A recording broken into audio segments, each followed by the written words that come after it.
recording.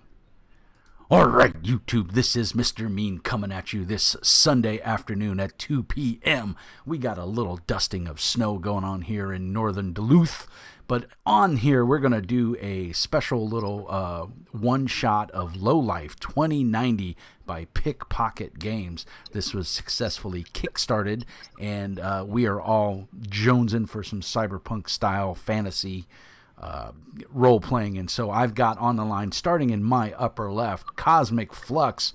Say hey and hello. Hey and hello. And then we got Mojo. Hi everyone, I'm Mojo from the GRC, and I'm one of the Mr. Means army. Mr. Jonathan. How's everybody doing? My name's Jonathan. I have a YouTube channel, Daddy Stabs Gaming Reviews, and my channel is going to be kind of resurrected here pretty soon, and a member of the Mr. Mean Army. Woohoo! And then last but not least, Maelstrom. Hey everybody. All righty, so we are going to get started. We're first. Why don't we go through a little bit of each character? This is a new system for all of us. I don't think anybody here has played it, so we're gonna do our best to muddle through this. And if we get anything wrong, just put the notes in the comments. Careful critiquing and criticism is always welcomed. So Cosmic, why don't you tell us a little bit about Gossamer? All right, yeah, I'm playing Gossamer. He's an influencer. Basically, they're the face type in Lowlife 2090.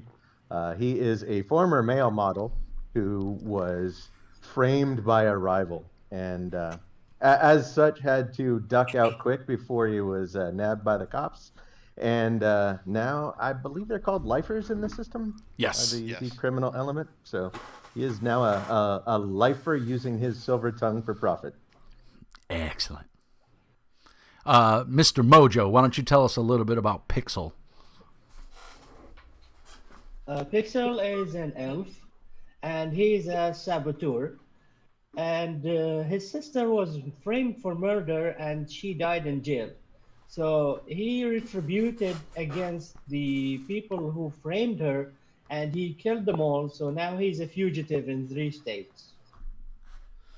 All right, and Navander, tell us a little bit about that sexy elf. Navander is a elven gun hand. For my turning point, I actually rolled that he is wanted. So he had a violent confrontation with a relative, which was his cousin, and ended up killing his own cousin. And so he's been wanted on the streets ever since then, just going from place to place, living on the streets, and ended up becoming a hitman for various groups. And that's how he became a lifer.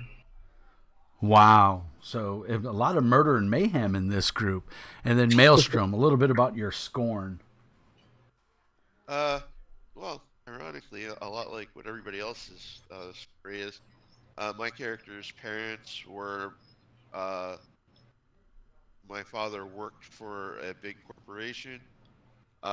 He didn't like the way they treated him because racial issues, so he quit, but they decided that he had knowledge about proprietary systems and that he was a liability, so they killed him and my mother, and I was injured and left for dead.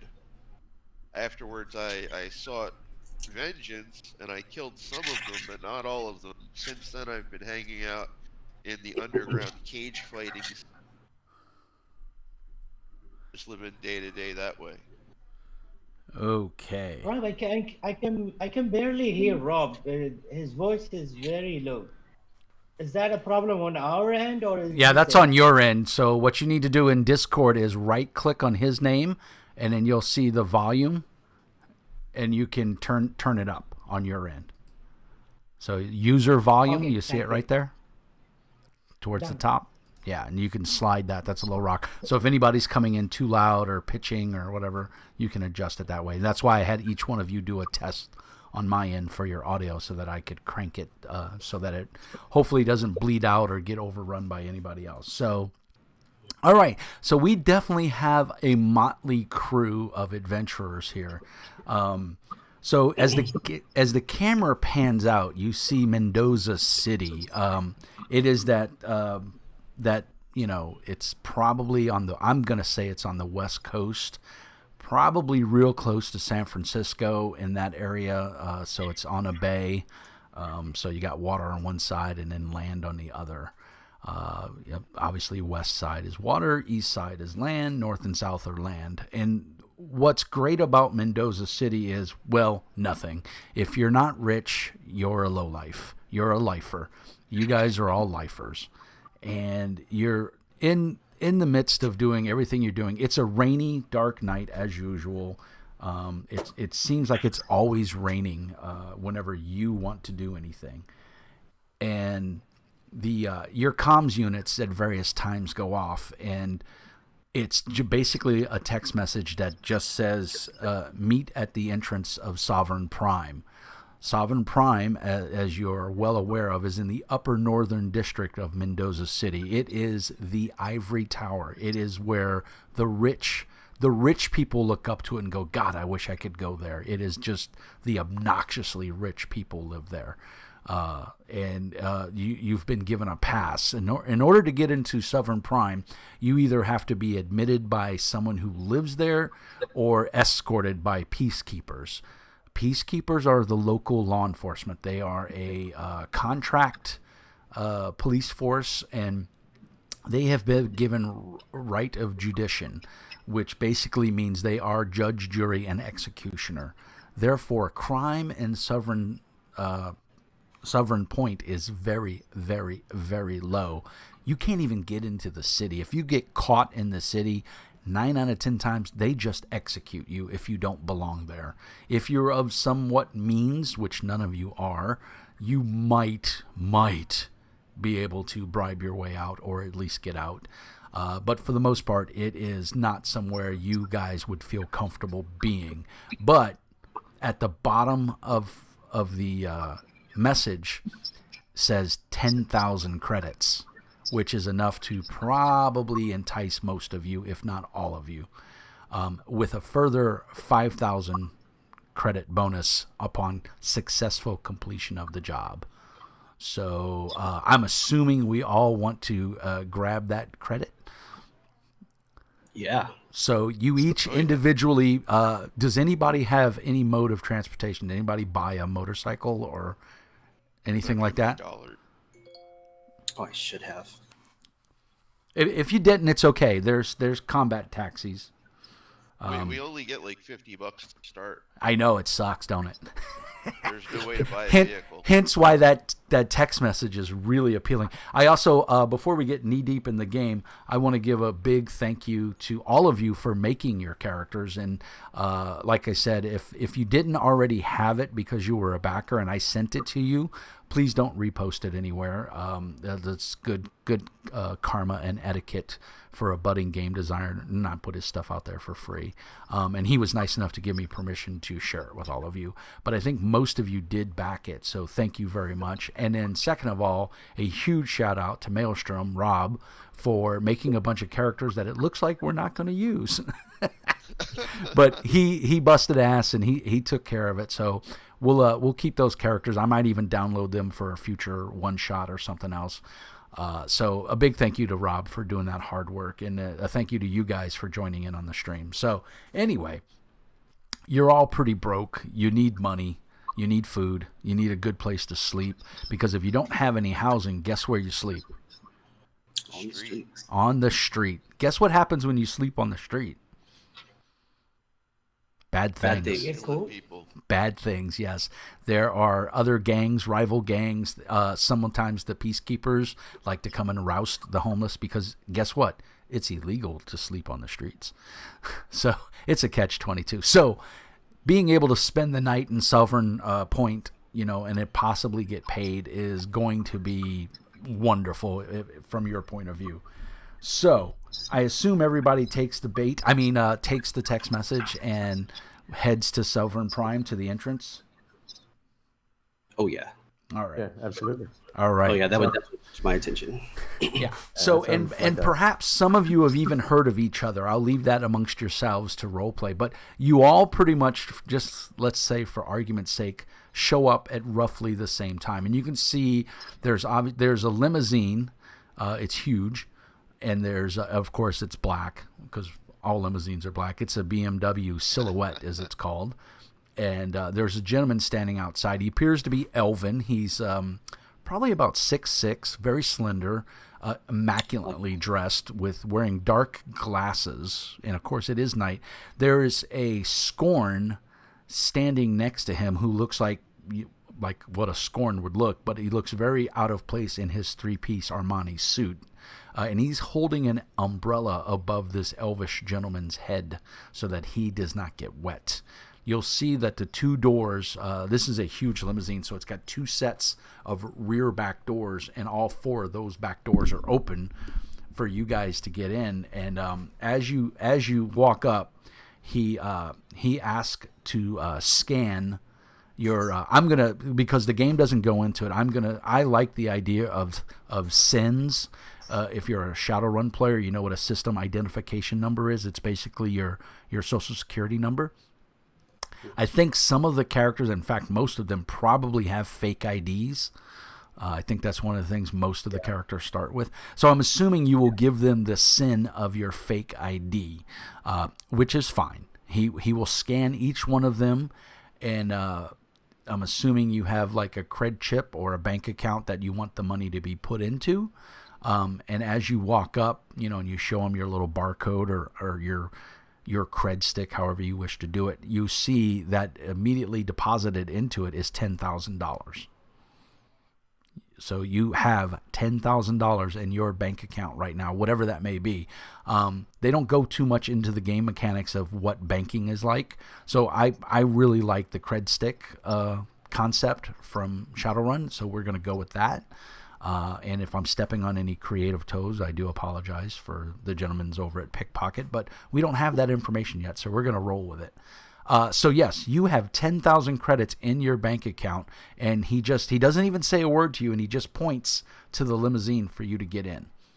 Does everybody get in the limousine? Slot my stick and I get in. I will just kind of nod my head at him, and I'll kind of get inside slowly, just kind of taking in the surroundings and being on guard. Yeah. I admire the Armani because it's been a little time since I've worn one, and it was very nice. Yeah, you see that suit is probably worth more than what he just put in your bank account. Because the prices in the game are outrageous. So yeah, all four of you load into the limousine. The gentleman in the Armani suit, the elf, does not get in the limousine. Neither does the Scorn.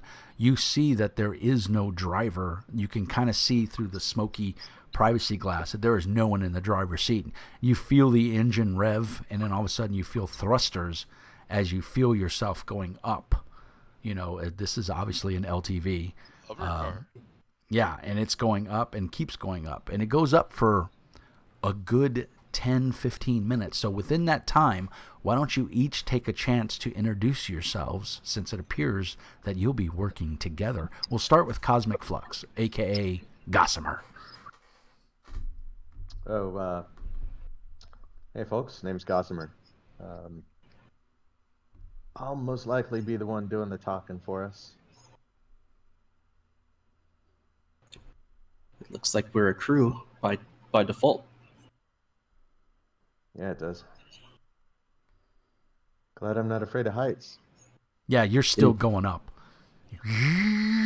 As you hear, you can barely hear the engines as they're lifting, and that Scorn's not light, so there's some weight in this vehicle. Pixel, you're next.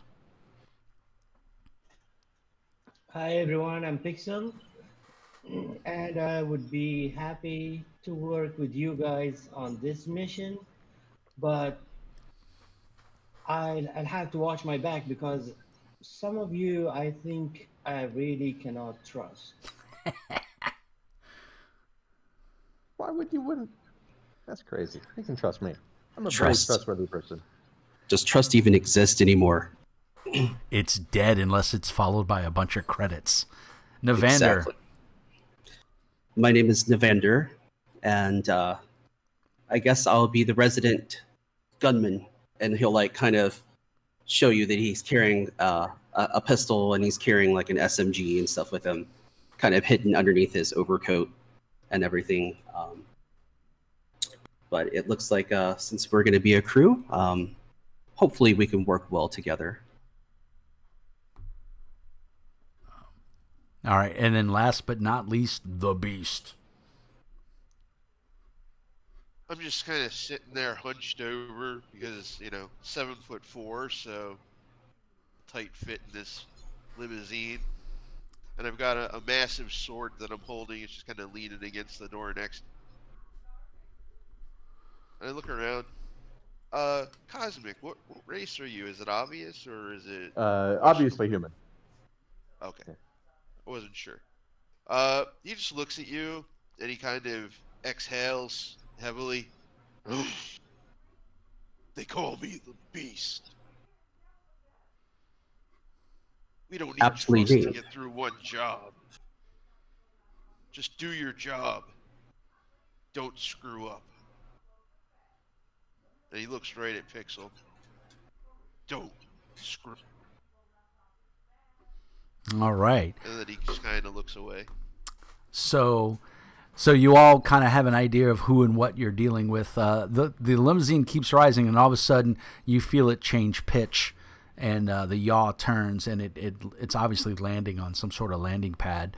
And the windows automatically go from opaque to clear, so you can see.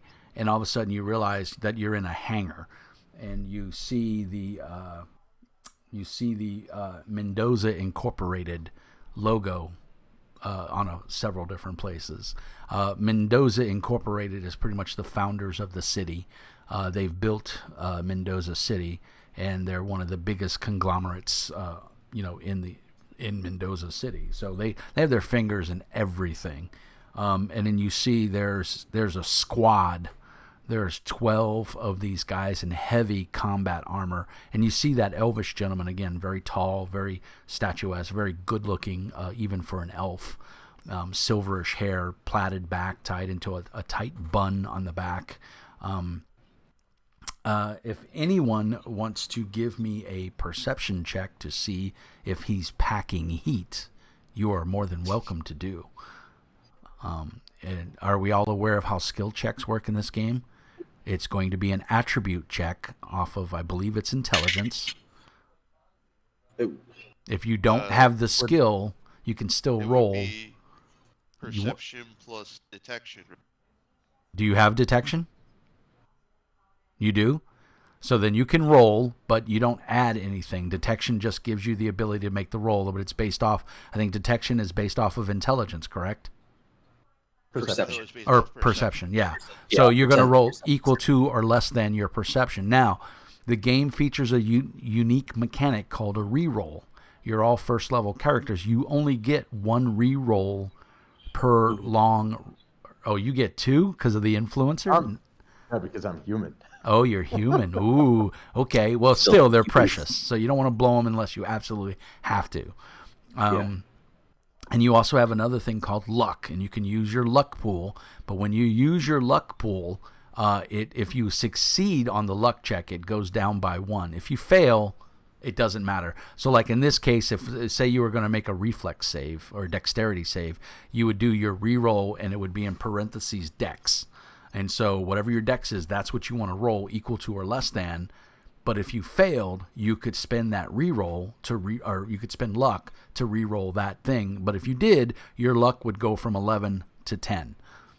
But the reroll is separate from luck. So a reroll is just except for the human, a one-time only thing that you can do once per session or job. All of these are considered jobs. So does that make sense to everybody? Is everybody clear about that? Yeah. All right. So for the roll, is it just roll the die and you're looking for your attribute or lower? Correct. Correct. Yeah. Yeah. With your modifier. Yeah. I ended up rolling a 12 on that perception check. And that equal to or less than your perception? That's less than. Excellent. So you succeeded. I rolled a 1. Nice. Nice. There's also critical successes and critical fumbles, and they go by degrees. And so what you just got there, Gossamer, is a critical success. So, yes, you can tell that by the way he's standing and the way he's holding himself, that he obviously has some sort of shoulder holster on. And you can tell by the hang of the suit, because you would know these things, that's an armored suit. And so anything less than like a heavy caliber pistol, all it's going to do is piss him off.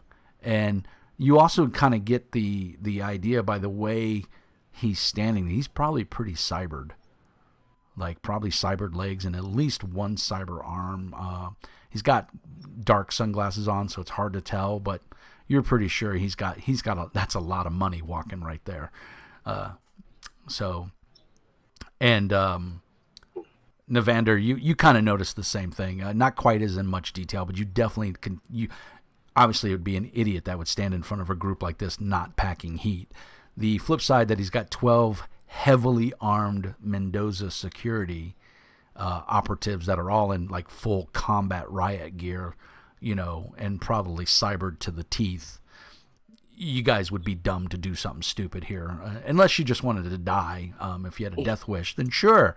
But yeah, so he nods as you all get out of the limousine, and he turns around and just starts walking. The security force waits. Do you follow? Yes. Sure. And as you follow, you see the lights as this elf gets right before each threshold. The lights click on. There's no flickering. There's no stuttering. Pow! They just come right on. And as you guys start following, the security force flanks you. And you'll see 2 out of the 12 step to the back, so they're right at your rear. And they don't have weapons drawn on you, but their weapons are at the ready. And they are heavy SMGs with a over and under with a grenade launcher. These guys are like loaded for bear. And as you walk, it comes to an elevator, and he stands in front of the elevator, and the door just opens, and he proceeds to usher you to, he does his hand, and do you all get in the elevator? Yes. Yep. So you get in the elevator, and guess what? It goes up even further.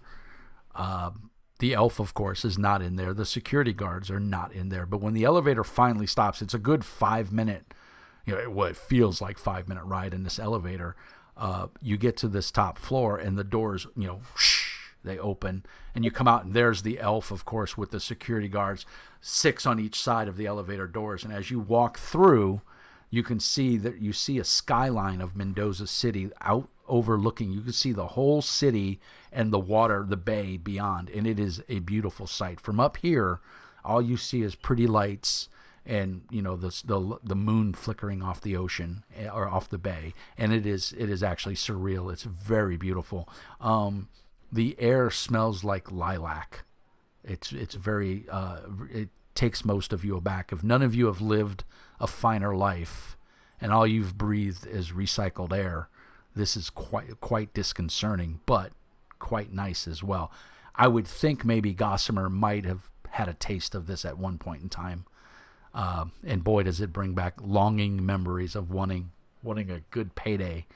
As you walk into the room, you see that there's a table, there's a wall off to the right, and there's a table with enough chairs for the 3 of you, or the 4 of you. And so the elf continues to stand. The security guards kind of fade off into the background, but they're still there. There's no doubt that there is a presence here. There's no music. The room is completely white. The chairs are white. The table's white. The walls, the ceiling. The only thing that's not white is the glass window overlooking the bay.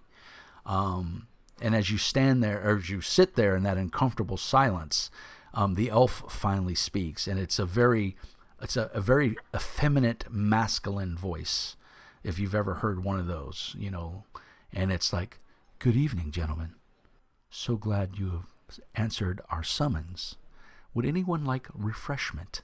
And as he says that, the table, there's a little cylinder in each side right in front of you that kind of irises open and a bottle of, the most purified water ever, comes up in the beautiful glass brocade decanter right in front of each one of you. And if you're thirsty, you may help yourself to a drink.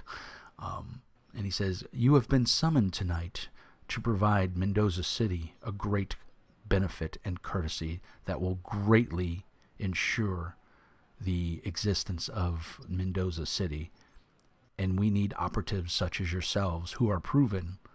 Now, of course, out of character, you guys ain't done shit except barely survive your own existence. So if you're halfway intelligent, this guy's already blowing smoke up your ass. "You'll see that I have deposited 10,000 credits into your accounts. That money is yours, even if you decide to get up and walk out right now. Mendoza Incorporated is a benefactor, and we want you to help us help Mendoza City. And I hope that you all will do as such." And as he says that, he says, "There is a package in Sacktown that needs to be retrieved. And then on each one of your communicators or phones or wrist guard, whatever it is that you use, basically a SIN pops up. And it's nothing you recognize. It could be an old man, it could be a young kid, it could be a decrepit, bum, could be anything, or anyone, I should say. It says, "We need this asset retrieved and brought back here. Do you believe that is something that you can accomplish?" Absolutely. Is the asset living package or is it static? He looks at you, and he looks to the glass wall behind him, and he nods. He says, "It is living, but that should be of no consequence. You are hired to do a job. Do you accept the job?" After swallowing down some of the purified water, I'll It's the ask best him, water well, you've ever drank in your life. It is honey. I'll look at it and be like, very refreshing. And I'll just kind of ask him, where is this asset being held? What kind of security will we be up against? As you say that, you see coordinates pop up for pretty much right in the center of Sacktown. Everyone can give me an intelligence or a knowledge, area knowledge if you have it, or just straight intelligence check. I'll try intelligence. You would never be in a place like that, right, Gossamer? That's way below your... Oh. Yeah, Sacktown is one of the shittiest sections of Mendoza City. All right, anybody make the roll?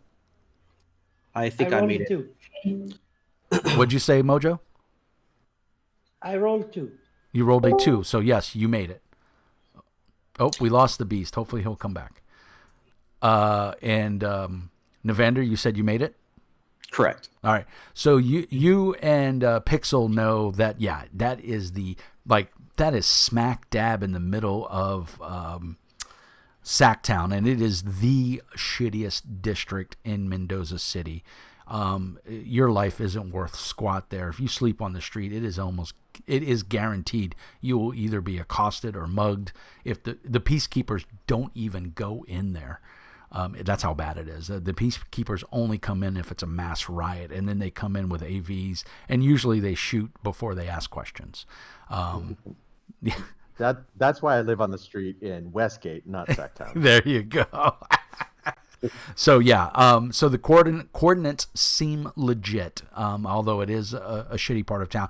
But you guys all have a little street cred, and it shouldn't bother you too much to go into a shitty part of town like that. So the elf continues to speak, and he says, "The package will be brought back. You will notify me when the package is in your possession. It must be alive and in good health. Is this understood?"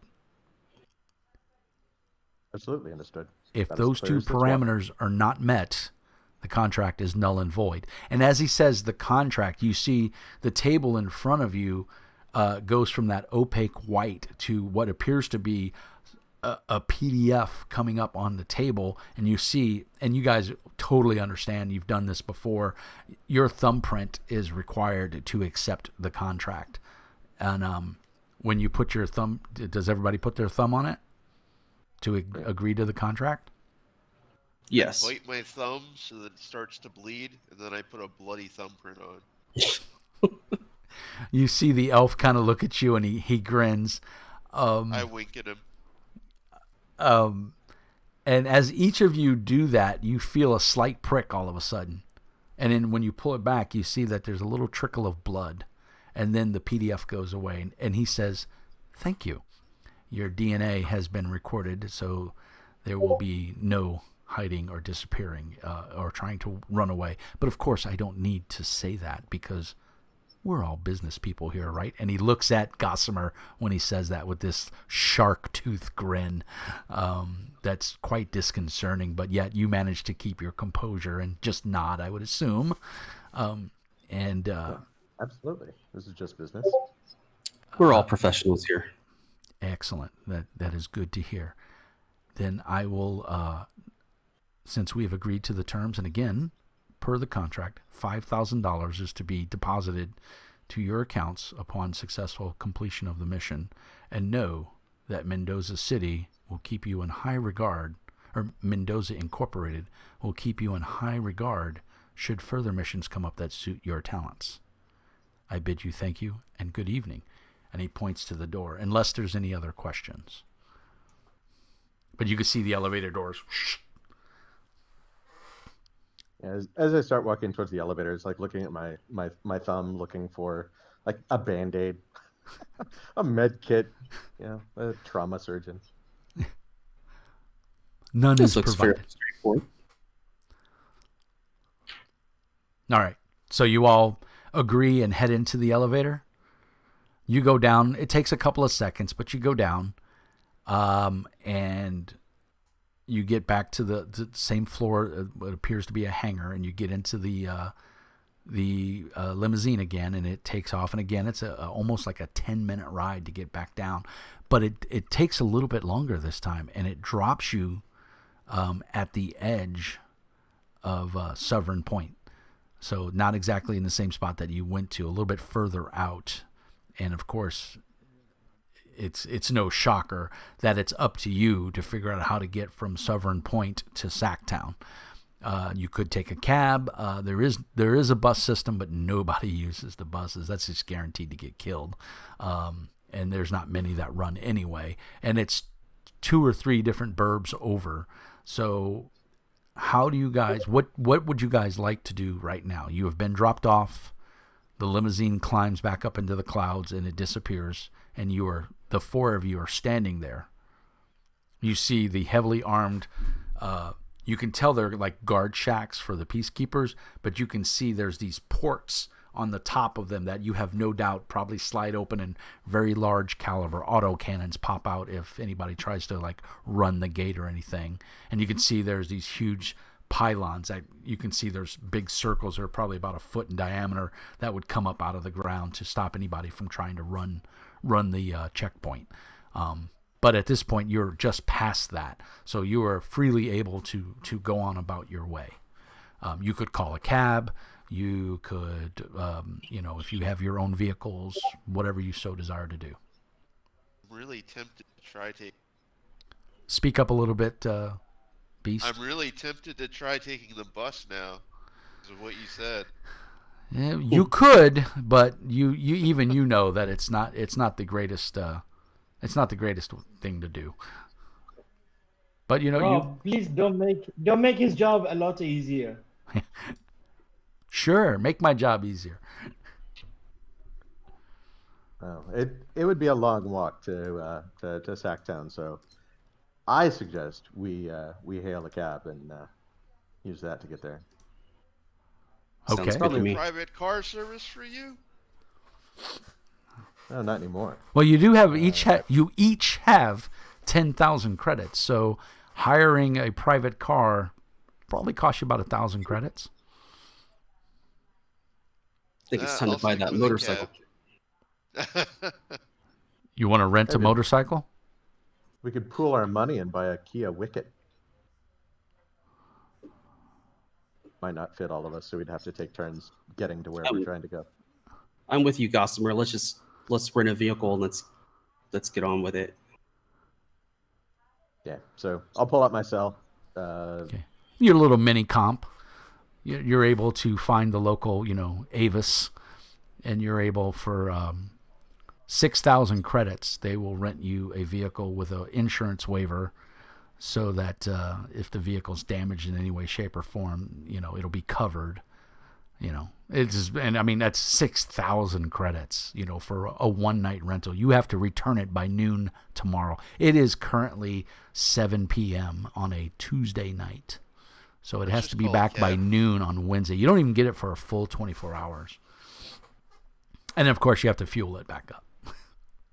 Of course. Let's just call a cab. Well, you guys decide. Is everyone going to chip in? I call a combat cab. Yeah. So you guys want to do a combat cab instead? I just turn to the group and I say, well, you guys can go ahead and do whatever you're going to do. I'm just going to take a cab, and I call this cab service. Okay. With a cab, we don't have to worry about parking. That is true. Nor do you have to worry about the vehicle. It's already insured. So does everybody agree to get a combat cab? Yes? Yeah, sure. All right. So the combat cab comes, and you can see it's a human that's driving it. He seems to be a little bit older. Got a typical cabbie hat and a stogie in his mouth. He says, "Right, where to?" Sacktown, my man. Yeah, where in Sacktown? You can give him the exact address that you need to go to, or you can give him another address, like say a couple of blocks out. Where? Yeah. I give him an address a couple blocks off. Okay. Yeah. All right. That's so you get in the cab, and I'm gonna assume that you took the thing to say, we need a cab that's gonna fit a Scorn plus 3 other people. So it's almost like a minivan, right? It's pretty beat up, but it's not horrible. I mean, it's just not. You wouldn't see it in Severn Point for sure, but in some of these other districts, sure. It's got the combat cab logo on it and everything, and he's like, "All right, mates," and so you guys all crawl in the back, and it's tight, it's cramped, but it's big enough. And then you see, of course, there's a smoked glass thing that appears to be bulletproof, and you see a little thing on the back. Rest of the chair slides down. You can see his cabbie credentials, and it even has enough information that it shows you how many deaths since the last time. When was the last death? So he's only had 37 confirmed kills in his cab. So that's pretty good. It's pretty low for a combat cab. Yeah, but the 37 confirmed kills this month. Well, that you don't know. But you see that there's a slot to slot your cred stick, and he says 2,000 creds, please. When you tell him where you want to go, you see the fare goes from 1,000 credits, it jumps up to 2,000 right off the bat. Who's going to pay? So slot my creds. I tell him, let's go. All right. As soon as your money is confirmed and you see it, he smiles all of a sudden, takes his finger off of this red button that you saw was on his steering wheel. And as you take the time to look around in the cab, you see there's all these little nodules that look like maybe for air conditioning. Probably not. But very something like, and you see his finger moves from that red button and he says, right. And he starts driving. It's about a 40-minute drive from where you guys are. You got to go through 2 other districts to get there. Nothing major happens. Bottle of water. Say again? I sipped that expensive bottle of water. Oh, you didn't take that with you. It was in a decanter. It was a cup. You said it was a glass. It was a glass decanter, which is like a nice way to say a pitcher. So I know what a pitcher is. Yeah. Okay, whatever. Yeah, so you don't get nothing for free here, bud. So you guys make your drive, no problems. There's a couple people throw rocks at the cab or whatever, kids, spray paint bombs, no big deal. But nothing major that Bob the cabbie can't handle.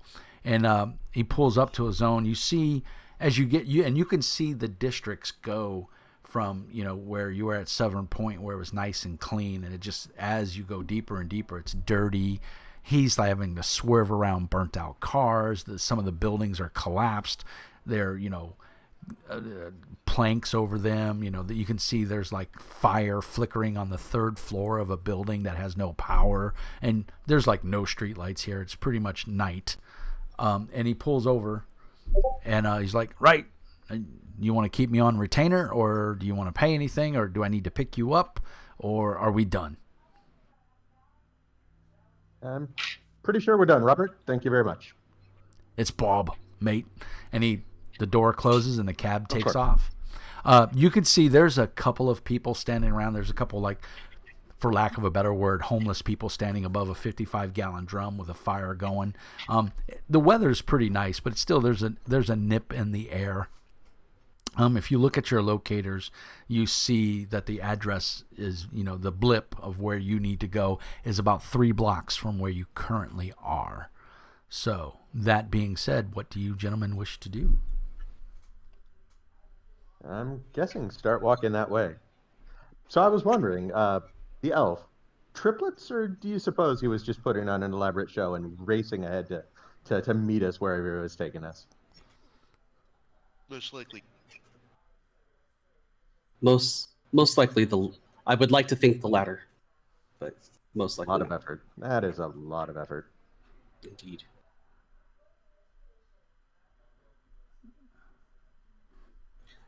All right. So I just suggest that we get close by, scope the place out, and figure out like what the best entrance is going to be. As you get about a block in, I'd like everybody to make perception checks.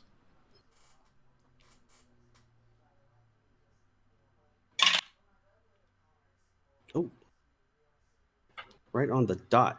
I rolled 5. I rolled a 9. I got a great success. Awesome. Well, you see them before. Well, they've seen you, but you see these 3 gangers, and they appear to be Gozer Vorg, and they all have baseball bats, and they're looking at you. And Beast, you heard it with such a great success. You heard him go, "Right, we're gonna get some good stuff tonight," and they start heading your way with evil intent in their eyes. And they start running at you. What do you guys do? You guys have the drop. You can go first. You have whatever's on your Throw my character sheet. sword. They Throw do my sword realize and we have a charge at scorn, them. right? Yeah, so do they. Little target practice before the job, I guess. Never hurts. All right. So you guys have the initiative. So you guys get to go. The first round is on you. So basically the way it works is you get 2 actions. You get your movement action, which you can also use to equip a weapon or unequip a weapon. A lot of times you can just drop something, but of course it will be dropped. So unless you state you go back and pick it up, it's gone. But the other thing is you get an action, and with that action you could do a melee attack, you could do a shoot attack, you could try to get to better distance, whatever it is. You could do 2 move actions. I don't believe the game allows for dual attacks unless you are a dual wielder of some kind, like the gun. No, it does. You just get disadvantage. Disadvantage on the attack. The gun, what are they called? Gun hands? Yeah. Navander? The gun hand, I think, does not get that disadvantage on the roll, though. Is that correct? I don't If know you have- all of your guys' There's- special abilities. There's an ability that allows you to negate. Right. It. Yeah. And the I'm assuming You can only Navander has negate that. it for one round. All right. So these 3 gangers are coming at you. They're starting to run. One of them is a Scorn, and they got red T-shirts on with like beat up jackets and stuff. They're obviously scumbag, and they look like they want to take your stuff. What are you doing? Who's going to go first? You guys as a group can decide who wants to go first, and then the bad I guys. charge the Scorn with my sword and cleave him in half. Alrighty, so your first movement action is to run. He's running as well, so I'm saying you're going to get there. Are you going to try to swing on him? I have a 50% chance of having an extra attack action. Okay, Can I just roll a die and do even or odd? sure. Okay, I'll just say even as I get it, odd I don't. Alright, it's odd, so I don't get it this round. Okay, but you're going to attack? Yep. Alrighty, so swing it. So their defense is 11. So basically you want to get an 11 or higher on a D20. Okay. I got 7 plus 1 for my class. All right, so you hit. 18. You hit without a doubt. So what is the damage of your sword? 2d8 All right, so roll plus 2d8. my strength. Oh my god, I don't even know what is your strength, plus 2 or 3? 19 plus What'd you get total? 13 plus 4, 17. Ow! Whoa, okay. Well, you immediately get to roll on the critical chart for your weapon. So, the thing with low life is combat is brutal. You start with low hit points and all the weapons do pretty good damage. So, when you go to half hit points, you're staggered. When you go to 0 hit points, you're either dead or mostly dead. You get to make a roll, and hopefully either your companions or whatever saves you before you die. And there's no respawn point. We're in the big leagues. So you took this guy down to 0 hit points. He wasn't, obviously he's a little malnourished and whatever as a scorn, but you foobarred him. So if I understand the rules correctly, you've taken him to 0 hit points because he's not a lifer. He's an NPC. He doesn't get a second chance or anything like that. So Right, he just dies. he dies, and also because you did massive damage to him, you get to roll on the critical. What table is what is it? Blade trauma? Is Yeah, that blade trauma. If that's what you're using, a sword, right? Yeah. All right. Tell me what you do.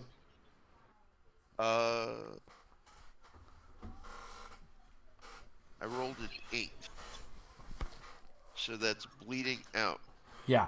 So you literally just I am not the type of GM that likes to tell you what you do. So you made the hit. You guys tell me what you did. So this guy literally, after you swing your sword, he drops to his knees and then he just falls over. But what happened? How did your attack My look? sword into right between his neck and his shoulder and cleave down into his chest. And then as I yank my sword free, blood sprays out from several severed arteries. Nice. So yeah, and he just literally flops over his baseball bat. You hear the wood clanking of a baseball bat as it rolls out into the street. That's why you don't bring a bat to a sword fight. Yeah, all right. So who's next for you guys? Navander looks over at the beast and says, "How messy. Too early in the fight to be this messy." And then he'll pull out the SMG and just open fire on the next one, saying, "This is the civilized way to do it." Now, is your You don't SMG critically silenced? fumble. It is not. It is not. So this is going to make a lot of noise. Mhm. But I don't think the peacekeepers are probably going to show up, most likely. Yeah, it's a good thing we're in Sacktown. Yeah, In this neighborhood, they probably hear this crap all the time. You can hear gunshots right now in the background. There we go. Did you hit? Yes, and I think that was, let me just check here. That might have been a great success. I rolled a 6. Ooh. It's my- half of your stat or lower. And I think for ranged Actually- attacks, oh. it's perception. It's, half Sorry, of your for- perception or lower. Yeah. Yeah, So, yeah, I for- rolled that. So Go ahead. half of that would have Well, been no, 8. I rolled a 'cause 6. it's an attack roll, so you need to get high. Not sorry. That's right, yeah, because So- you're trying to hit their defense. Yeah. his defense is it's 11. for- So you rolled yeah. a 6. That's a miss. And Yeah, then it's plus not 2. a great. You don't get great successes. Instead, you get a critical. You get a special thing on a natural 19. Critical. Yeah, on natural that. 19 infects whatever your weapon's critical is. Or if you take them to 0 health in one hit. So unfortunately, you rolled a 6. Correct. So you missed. So altogether, it'd be an 8 with aim assist. Right, so you missed. So your SMG goes off, spraying lead everywhere. I'm going to say it's enough to make the one you were shooting at pause and dive for cover. And so who's going to go next? Are you going to take a Until you second make the action? shot before you talk shit. Navander, so I are you shoot going to my- take a second I shoot- action, or are you just going to leave it at that? I'm going Do to you- save the reroll. Okay, so you don't have 2 attacks for ranged. No, I do not. Okay. I didn't know if you took that ability or not. Unfortunately, Sure, I didn't get a chance to look at any of your character sheets, so I don't know what you can or can't do, so I'm relying on you. All right, who wants to go next? So the beast runs All up, right, literally cleaves one in twain, does a Rob Roy on him, drops him like a bad habit. The Navander says, so messy, and, lets out with a SMG, hits nothing, not even the broadside of the barn, but it is enough to make the Ganger dive for cover. And there's the third one coming out. He's probably heading right at you, Navander. I mean, Gossamer, with a baseball bat, and it's got big nails in it. All right, I've got a pistol. I'm going to shoot him. Okay. So remember, you want an 11 or higher. Yeah, it's probably a lot like Alan Rickman's character in Die Hard, where he'd flinch every time he fired the gun. Right. He's not made to do the dirty work. No, 9 with my bonus. All right, so the shot goes wild. What kind of pistol are you using? It's the Benelli. Okay. Is it an I5 or IS? I think it's an IS. Yeah. Could be an I5. I don't know. But it pretty much, is it a revolver or a semi-automatic? Do they have a picture of it? I don't think so. Yeah, I think the art's a little sparse in the book, but I know more's coming. Yeah. Benelli snub-nose lightweight pocket pistols. Yeah, so I'm going to say it's a revolver. Yeah. Almost probably looks like a Saturday Night Special. Yeah, 38. exactly. So yeah, pow! You hear this hand cannon go off. The Ganger doesn't even flinch. Pixel, what are you doing? You're the last one to go before the bad guys go. Yeah, I rolled an 11 on the hit. Okay, so you hit. Is this a shoot The or a damage melee? No, this is my pistol. Okay. So you've And hit I rolled 8 damage. 8 damage. All right, they've got armor 2, so he takes 6 damage. Alrighty, so he's still up. It's a human. 6 damage. He's dead, and he's in cover. So yeah, you clip him in the shoulder, and he comes right at, and that's their turn. Now, obviously, the Scorn is dead. The other one has died behind cover, and he drops his bat. He pulls out a pistol, very similar to the one Gossamer's using, but obviously not nearly as pristine or clean. But the one that's right in front of Navander just winds up with that baseball bat. His shoulder is bleeding, but you can see his eyes are like, blah! He's probably hyped up on some combat drugs, and he just tees off on Gossamer. So Gossamer, what is your armor class? It should be 11 plus your dex. That would be 11. I would like to apologize now. I rolled a 15, and they get a, let's see.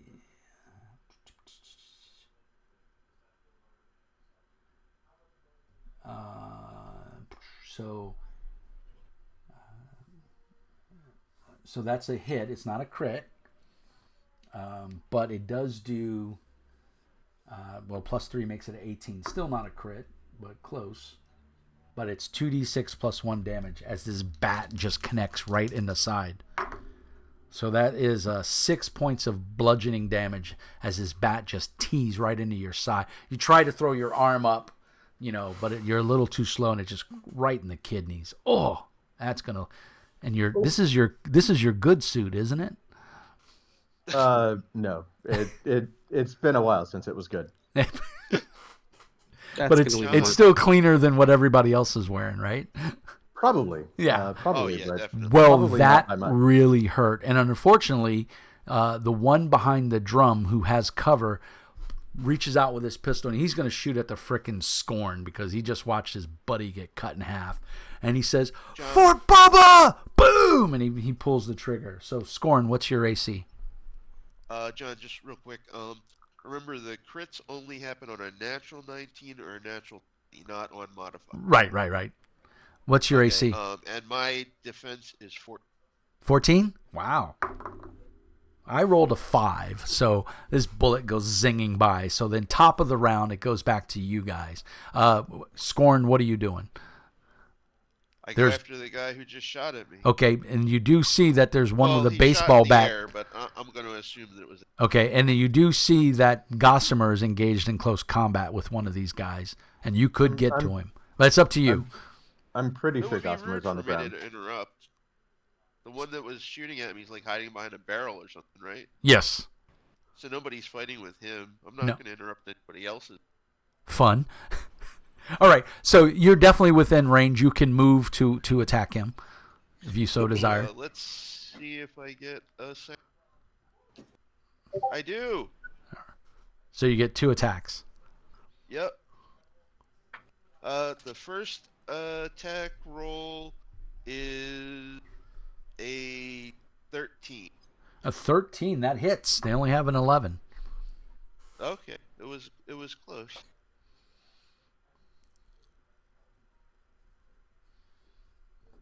Now you get to roll your damage. Wow, bad damage.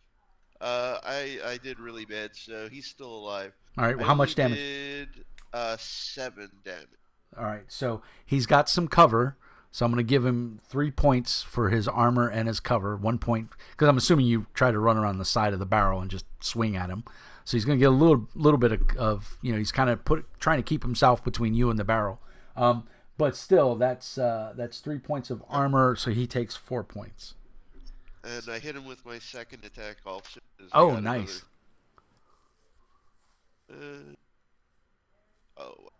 Another 7 damage. Oh, so again, a total of 8 points.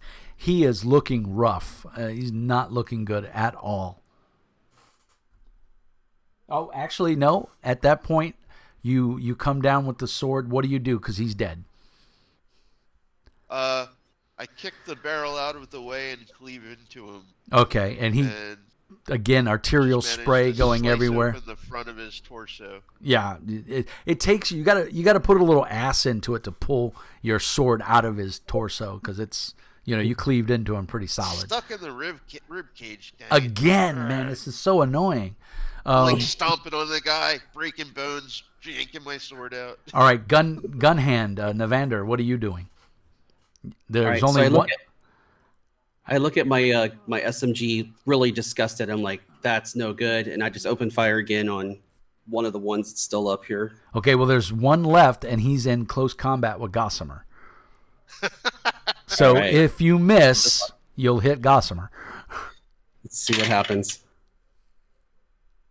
Wow, my bad luck continues. Oh no! So it'd be a total of 5. Okay, so I'm going to give you. I'm going to do a reroll, by reroll. the way. Oh, Gossamer's on the ground. That hit took Yeah. you below half. I mean, do we go into negative hit points? No. That took me to 0. Oh, okay. So yeah. much So you damage don't did you hit take? Gossamer. You just tear up the concrete in front of the thug, and you see Gossamer on the ground, like just I Tears assume up in the concrete fetal next to position, Gossamer. I think I'm all dead. I'm going to try to stay. No, at zero, you're not dead. Yeah. You Well, You're dead. when a PC is reduced to 0 hit points, they make an immediate luck check or luck con save. and your On a reroll is allowed. success- On a success, the character is only mostly dead. On a failure, they die. Okay. So I guess that would be a good point to Well, use a reroll. Well, It's up to the game master too, like because they're using bats where they. yeah, this is with the bashing bats, damage. they're It's not probably lethal. doing- If it would have been a Yeah, headshot, it would have been lethal, stun but damage. it hit him in the body. So, but the first thing is when you make that con save, your luck con save, right? That's what you had to make when you go to 0 hit points. That's you want to roll equal to or less than. That's not a roll over. Yeah. Okay, so you rolled higher Right. than your con. So Okay. I rolled a 17. That is not my con. Okay, so then now you could choose to use your reroll if you so desire, and you can Well, use it luck was on those. non-lethal damage, right? Oh no, but he's unconscious. I mean, he's taken to 0 hit Right, points. so he's just unconscious. No, he's on the verge of dying. This bat probably Oh. broke something on the inside of him. It had spikes sticking out. I declared that they all had spikes. So yeah, he's hurting. I rolled a 2 on the second Okay. reroll. Oh, a great success. So you are basically mostly dead. You're not quite dead. So you are hurting. So Navander, you see Gossamer is laying on the ground. There is a pool of blood next to him, and he does not look good. He's not moving a whole lot. Then going to Navander, you're down, so you kind of lose your action, unfortunately. Or I mean, Gossamer, I'm sorry. You lose your action. I don't believe you have to continue making con saves, though. You just make it the one time, and you're okay. Right. So, Pixel, you've seen Gossamer go down in a heap from a baseball bat, although it did have big spikes sticking out of it. And Navander has just loosed his SMG again, still not hitting anything. You're worried about that guy. He's supposed to be the gun hand. What are you doing? You're muted.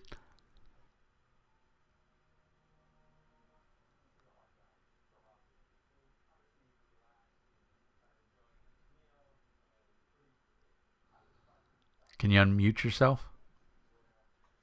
All right. There we go. There you Now go. it's okay? Yep. Yeah. All right. So before I move to rescue Gossamer, I want to take care of the last thug. He's the last thug, right? Yes. All right. So I shoot at him with my pistol, and my pistol actually has non-lethal ammo. So because I don't want to kill him, I want to milk him later on for street intel. Okay. So go ahead and roll your attack. You need an 11 or better. I rolled with aim assist 15. Okay, so you hit. Roll your damage, and this is stun damage only, right? Non-lethal? Yes, it's non-lethal. Okay. 12. 12. Okay. So they only have 8 hit points, guys. So yeah, you're tell me what your shot does. It goes off, you shoot him one time and he drops. What happens? Now he's almost unconscious.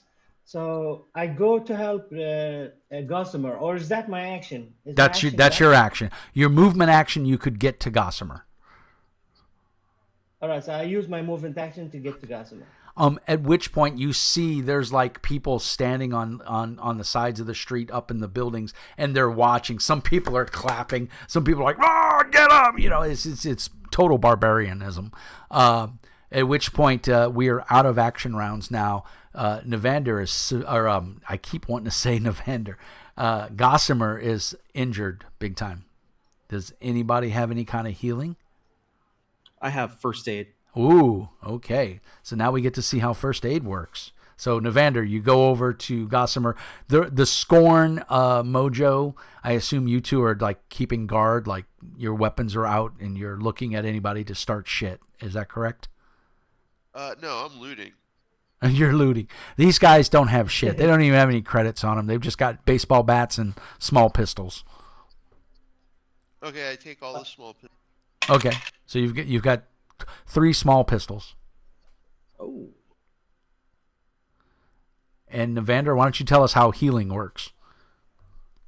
Well, the first aid skill here, working off of intelligence, I rolled a 3, which would give me a great success. Awesome. Yeah. So, looking at first aid here, just making sure. Gossamer, I think you're going to live. I hope so. We don't want to make a new character right the first 5 minutes of the game. I made 3 extra characters. That's right. I think Gossamer's going to be fine. Well, this fight until the next one. Yeah. Yeah. He's screwed in the next fight. Well, and he's probably not a huge combatant. He's more of a talker. I'm assuming all of his attributes are in swaying people to do his bidding. Mm-hmm. Okay. Alrighty.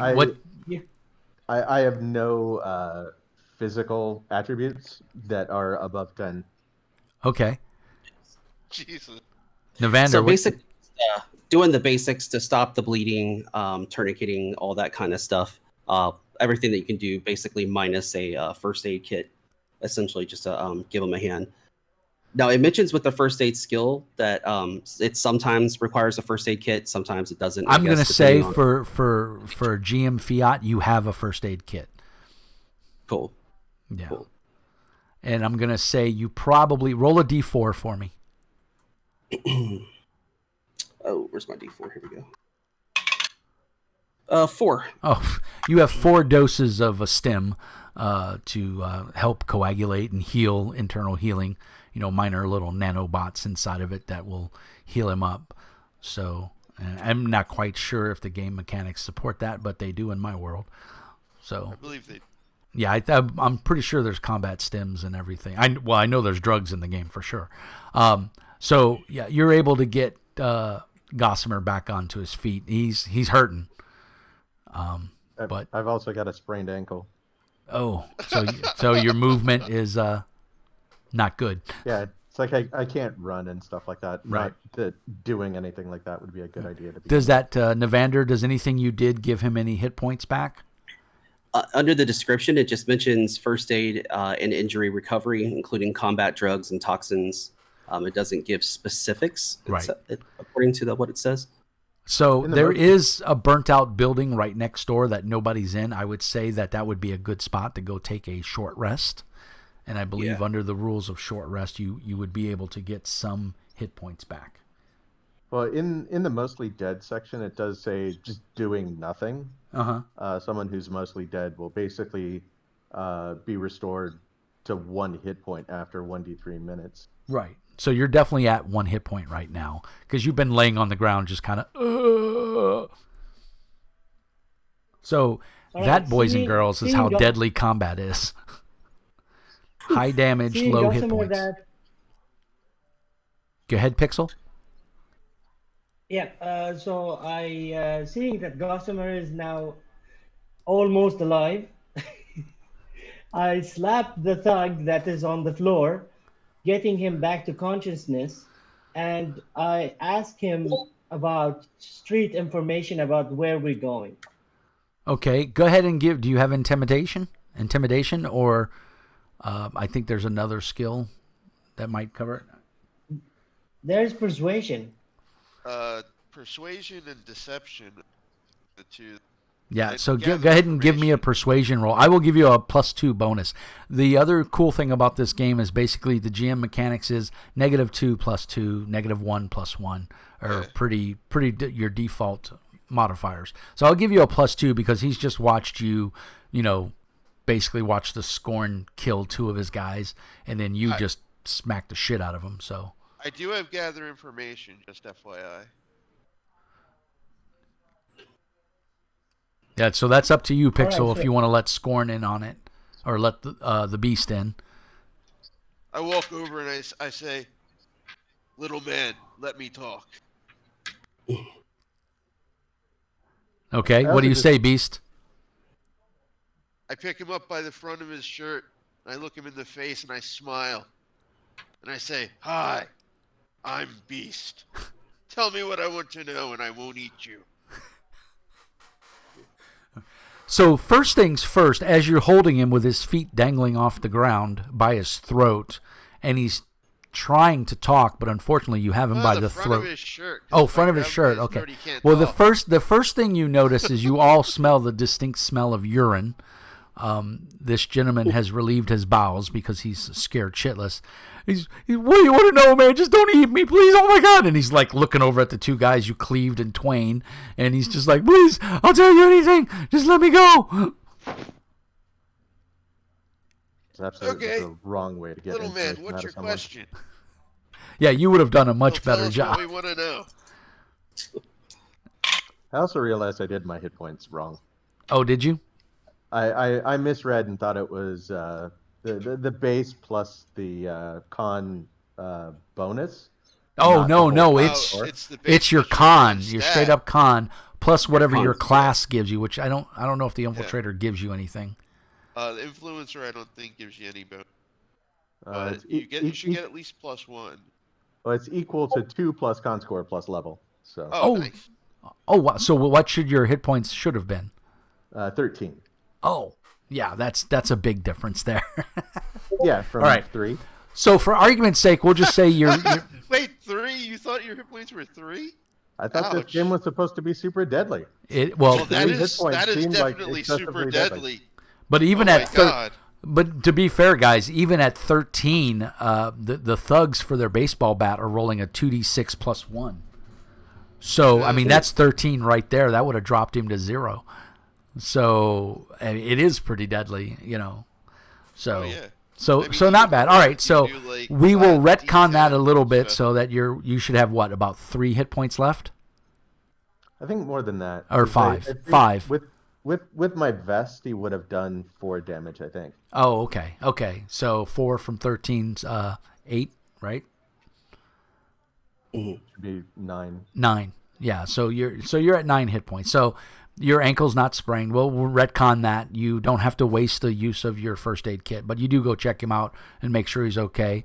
And then of course you're so you see the scorn intimidating the shit out of this ganger. Oh.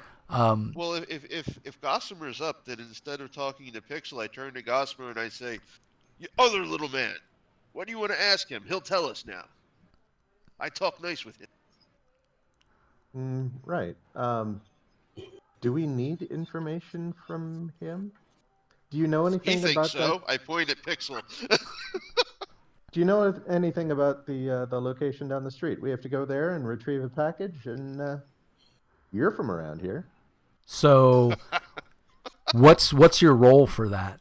You're going to get some good bonuses, but that's your specialty, right? Is talking to people and getting information? Persuasion, maybe? I would imagine. Gather information, I would think. Either persuasion or gather Yeah. info. Yeah. So go ahead and give me a roll. You're going to add a +4 to this because of the situation. Because of my persuasion. I made it. Yeah. So +4 would be to my Yeah, what's your attribute? to my attribute 16. So that would make it a +4 20. would make it 20. So Yeah, you smoked it. I rolled a 15. So Yeah. So not a great success, but still you easily succeeded.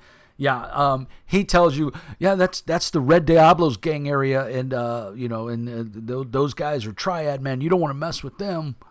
I don't know what you need in there, but it ain't worth your life. I mean, he gives you the full scoop.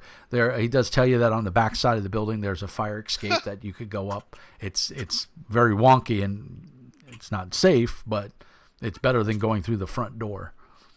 Do they use nails on their baseball bats as well? Because there should be some code that's against. Excellent. fashion code in this For game, role but- playing aesthetics, I'm going to give you a +1 temporary point of luck. As he looks at you when you say that, he's just like, "What?" He's like, "No, man, they use guns and knives. Can I go, man? Can please let me go?" I headbutt him in the face. Oh, he goes unconscious. What's your strength drop him. modifier? +4. Oh, yeah, he's dead. I don't really care. I drop him. Yeah, there's just this crumpled body hits the ground.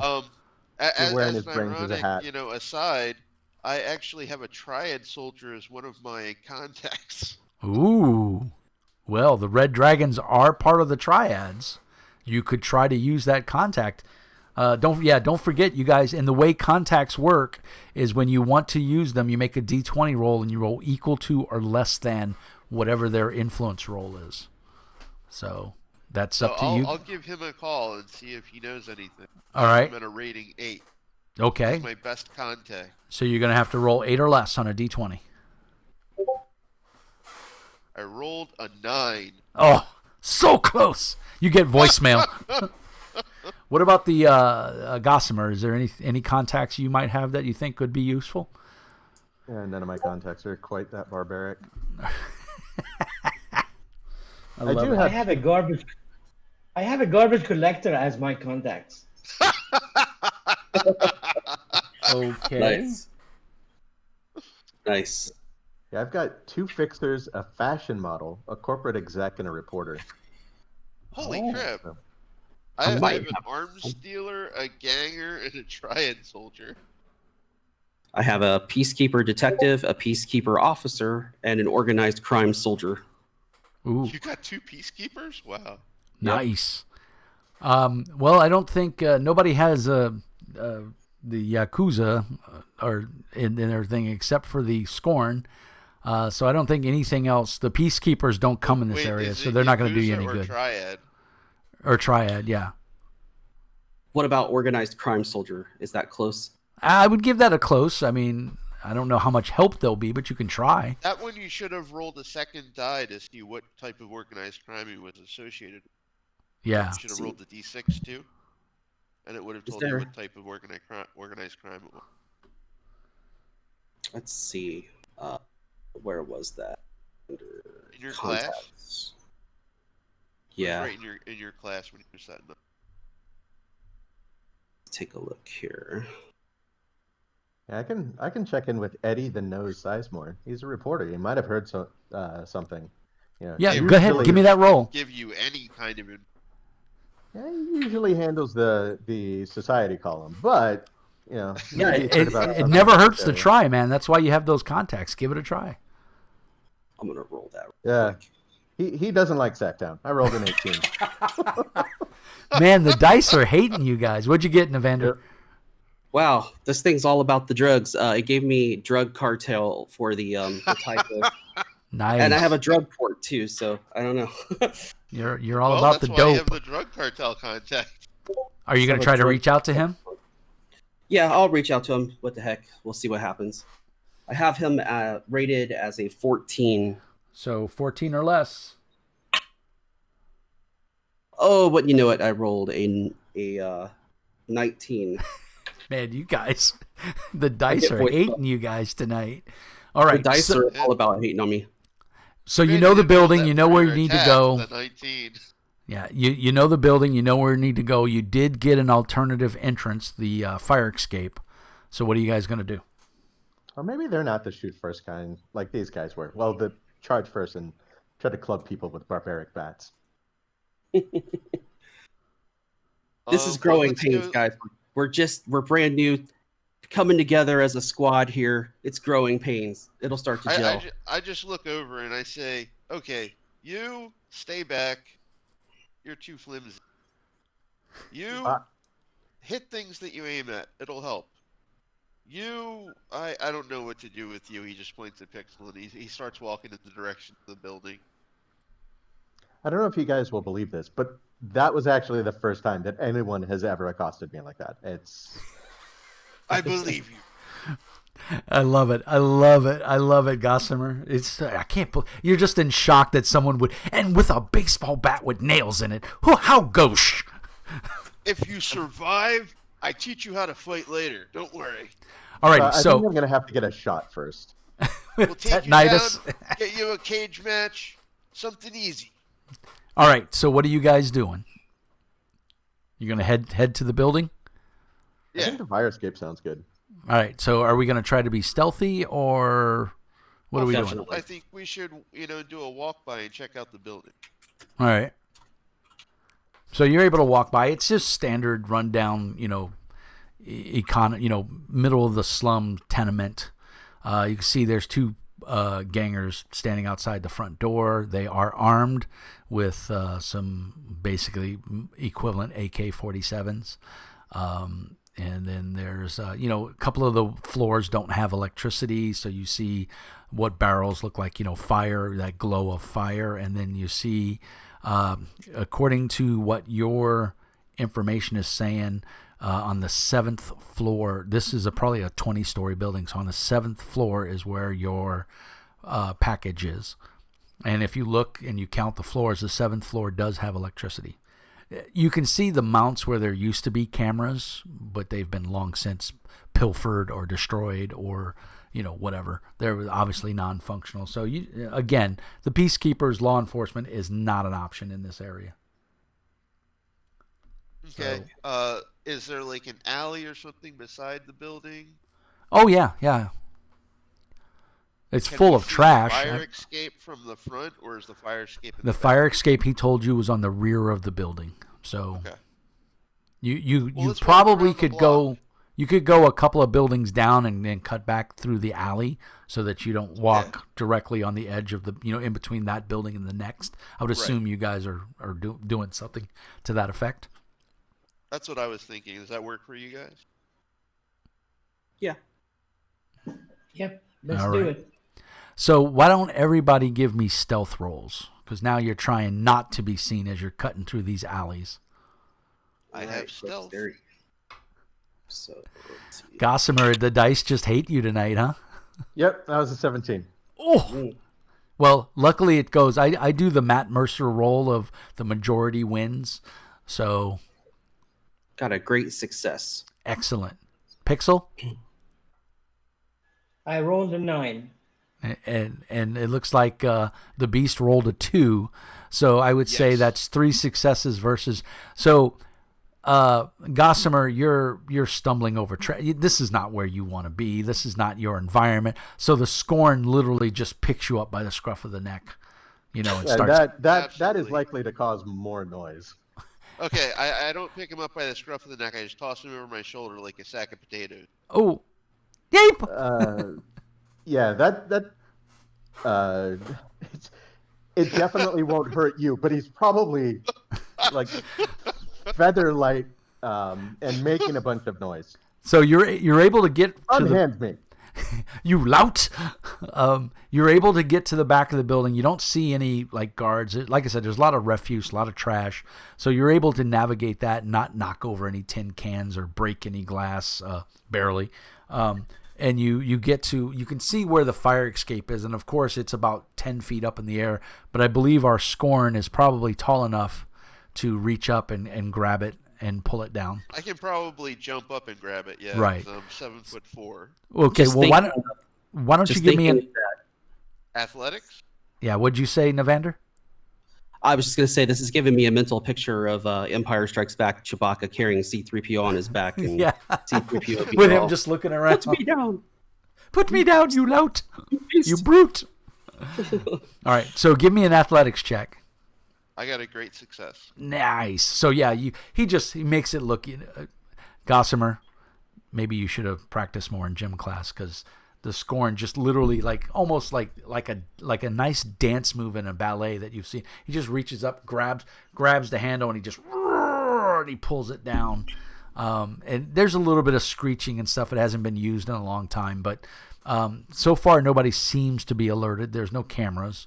So who's going up the ladder first? You've got to go 7 floors. I go up In my first.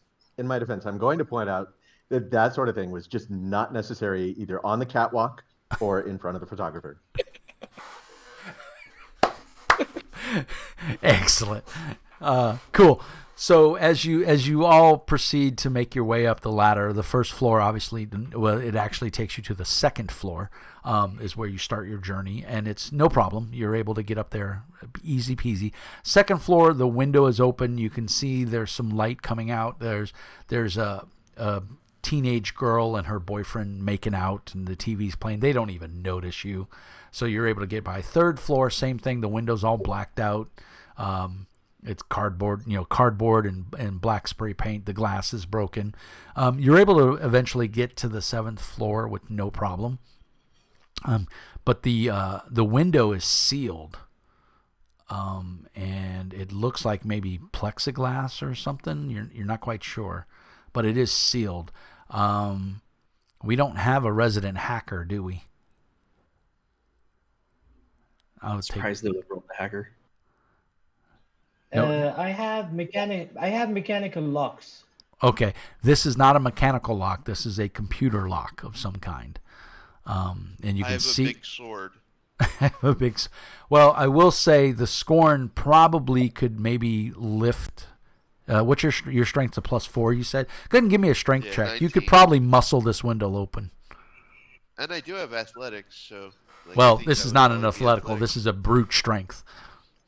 Oh, but I get advantage on strength checks. Well, there you go. So, and Because, for those that don't know, I'm advantage smart. means he gets to roll 2d20, Two both of them trying to D20, roll take the equal better to or one. less than his strength. What'd you get? 6, so great success. All right. So he kind of, reaches over and gives Gossamer his sword, which is literally almost as big as you. And he just puts two hands and kind of squats and pops the lock. You don't hear any alarms, but you do see that it wasn't reinforced. He's literally pulled the bolts out of the concrete, and just the window goes up, and the window is open. You guys can egress inside, or you can get inside if you so desire. Cheap luck. I grab the sword and then swip. I like very, despite my great size, I very agilely sweep through the window. All right, so yeah, no problem. You get in. It's dark. Do any of you have any kind of low light vision? I have I infrared do. vision. Who does not? I do not. Of course. What about Pixel? Yes, I have night optics. Okay, so Yeah, my cyber eyes did not come with any kind of low light. useful things. I can record video. So, I mean, if you want to rip that thing open again, and I can post it on whatever passes for YouTube. You could probably change the color and all kinds of stuff like. Someone's trying to get a hold of somebody on Discord. Oh my God, some of the drugs in here are amazing, by the way. I'm trying to get to the bad guys. So Like 2 people have drug pods, so. yeah, what does that tell you about this game? So you're able to get in, no problems, and you see what appears to be a drone, and it's sitting there, and it almost looks like a very funky R2-D3, kind of circular but yet square, like octagonal, and it's just sitting there, no lights on it or anything. What do you do? We're not here for the drone, are we? You're here for the package. I'm gonna use Package my is cell A phone. living creature. I don't think, did they ever define what? Well, it's a drone. Was?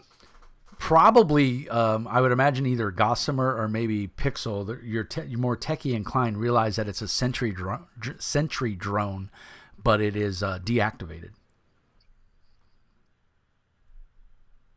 So it's not functioning.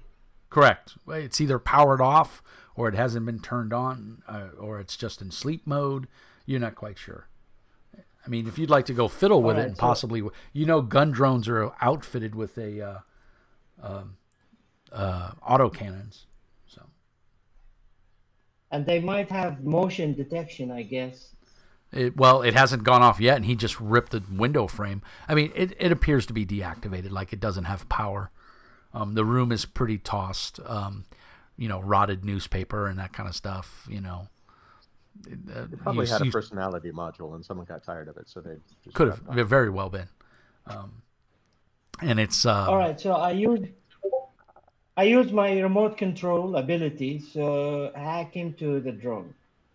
It's powered off. There's nothing to hack into. It's a paperweight. That's what I was trying to get at. So it's just That's sitting. probably worth some good money. We should come back for it before we leave. Yeah. I mean, upon Pixel, as you get up to it, trying to look for like an access port or anything like that, because hacking isn't like it is in like Cyberpunk. You have to manually jack into this thing in order to try and hack it.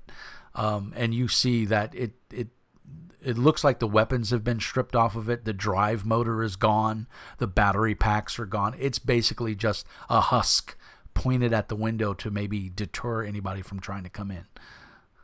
Yeah, I don't think it's worth anything. Yeah. Scrap metal, maybe. Oh. There is a door in front of you. It's kind of sort of on its hinges. It's kind of leaning. What do you do?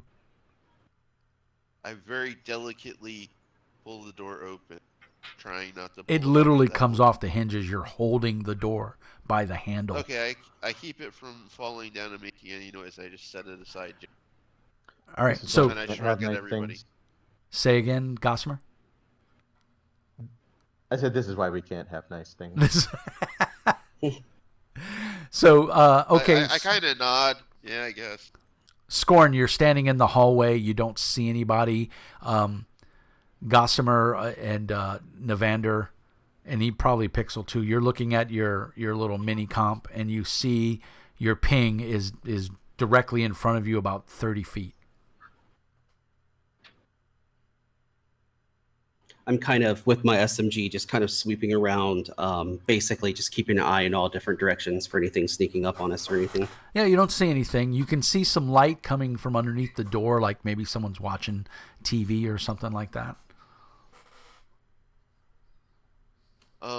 In the hallway, is it clear like where the stairs going down are? They're behind you, like Okay. across the hall, heading down and heading up. There's a stairwell. I look at everybody and I say, "You guys get the package. I'll watch the stair." Go ahead and give me a perception check. When you get to the edge of the stairs, and it's a flat floor with stairs going up and then stairs going down, so there's a little area where you can stand. The handrails are gone, probably stolen or, recycled or, scrap metal. Great success. I Look- rolled a 2. Man, your dice are hot. They're loaded. All right, so yeah, you hear people down below and up above, but you don't see anybody, and you don't hear any noise coming close to you. So you feel for the moment you're as safe can be, as the old saying goes. Pixel, what are you doing? I moved closer to the room where we heard the TV, and I tried to peek inside. How? Are you going to open the door or No, just through the keyhole. the keyhole? Okay, go ahead and give me a perception check. Navander and Gossamer, what are you guys doing? I'm going to kind of stand next to him as he's peeking through the keyhole, just kind of keeping guard. Okay. And Gossamer? I'm following Navander. Probably anyone watching would say, "Hey, didn't I see this in Scooby-Doo?" Where they're all sort of bunched up. It's like I can't see anything. It's like I do All really right, hope that we don't have to rip anything off its hinges. Otherwise, we're gonna have to, get the beast back. Yeah. What'd you get, Pixel? All right, I succeeded. Okay. I succeeded on my perception. What do I see? So, all you see is like a tiny little keyhole, and you can see what appears to be an old TV, like flat screen. It's really thin, and you can see some glow from it. But other than that, you do see a teddy bear, and you see some sort of like doll with like tattered clothes on it. But that's really all you see in the room from the keyhole. Oh God, we're here to grab it.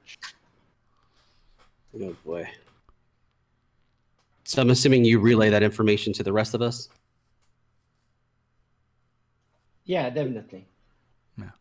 Just to clarify for you, John, I have my sword leaning against the wall where I'm like kind of crouched out of sight by the stairs, and I have my gun in my hand so that I can grab the sword and drop the gun if I need to, or I can shoot down the stairs, whatever I need. Gotcha. All right. So what are you guys doing? You're at the door. Pixel appears to be at the door handle. Are you guys going to go in? What are you doing? Are you listening to the door? You can hear what sounds like cartoons. It's kind of I was hard to. gonna say cartoons.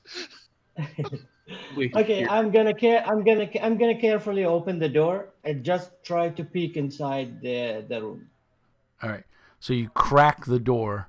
Give me a stealth check. I have advantage on stealth checks. Okay. Well, then probably why you're the one opening the door. And I succeeded. All right. Great success or no? Just a success. No, just a success. Okay. So you're able to crack open the door. It doesn't make any noise. And as you look through, you see this large one-bedroom apartment, basically. And you can see there's two guys asleep on cots. And there's a young girl sitting in like a half broken rocking chair, and she's sipping on like a sippy cup. She's probably 8 years old at best. This far in the future, all the races, like all your human, there's no like pure Anglo-Saxon, there's no pure Mexican, there's no pure Iranian. It's pretty much everybody's mingled. And so she's got some swarthy skin, so she appears to be of Spanish descent somehow. and she's just watching that TV. She doesn't even see that you've creaked open the door.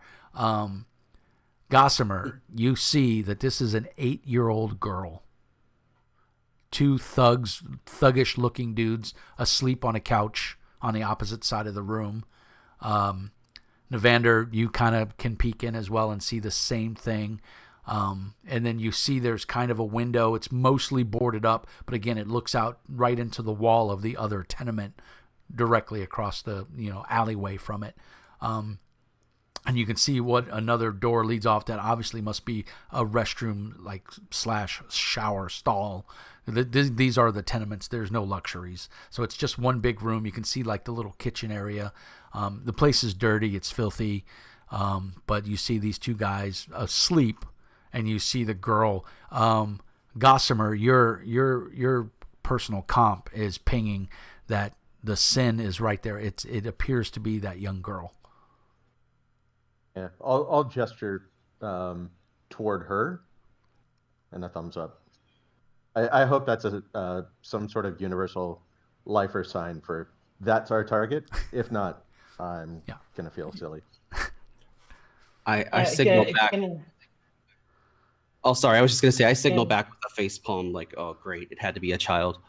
Yeah.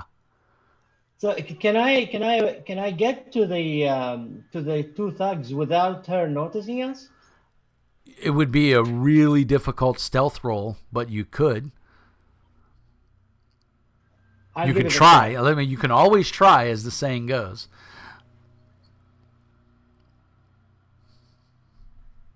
I'm going to give you a -2. They always said never work with children or animals, and I guess that doesn't really. I rolled 12. What's your stealth, or your dexterity? My dexterity is 15. All right. With a -2 would make it a 13, so you succeeded. So for whatever reason, guys, like he's a ninja. Pixel's able to like open the door and just kind of slide the width of his body through, and he goes along the wall, moving very slowly, and you are at the couch where the first thug is sleeping.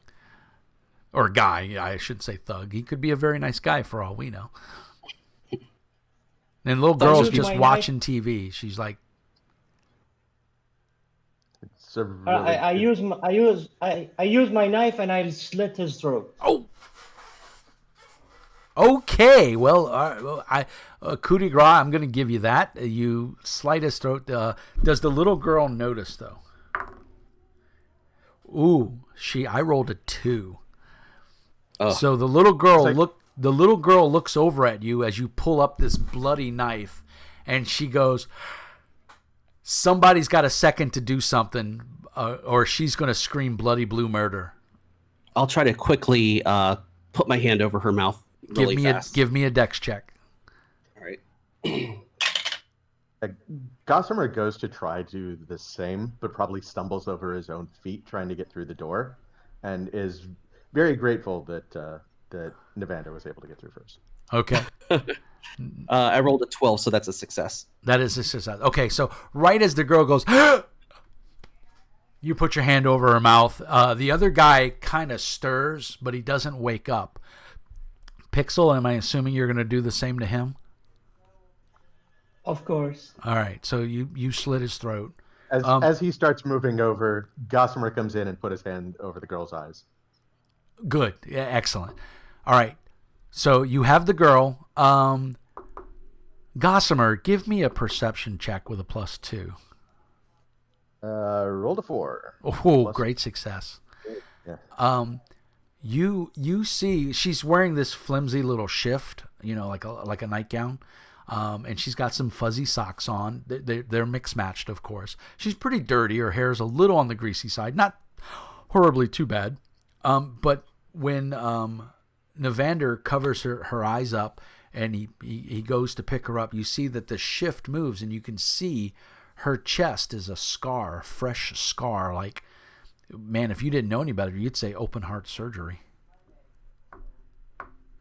I mean, it's like really fresh, like still pink. Yeah. Be careful with her. It looks like she's recovering from a recent surgery. Okay.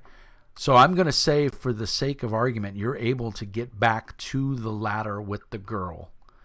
Do you gag her or knock her out, or...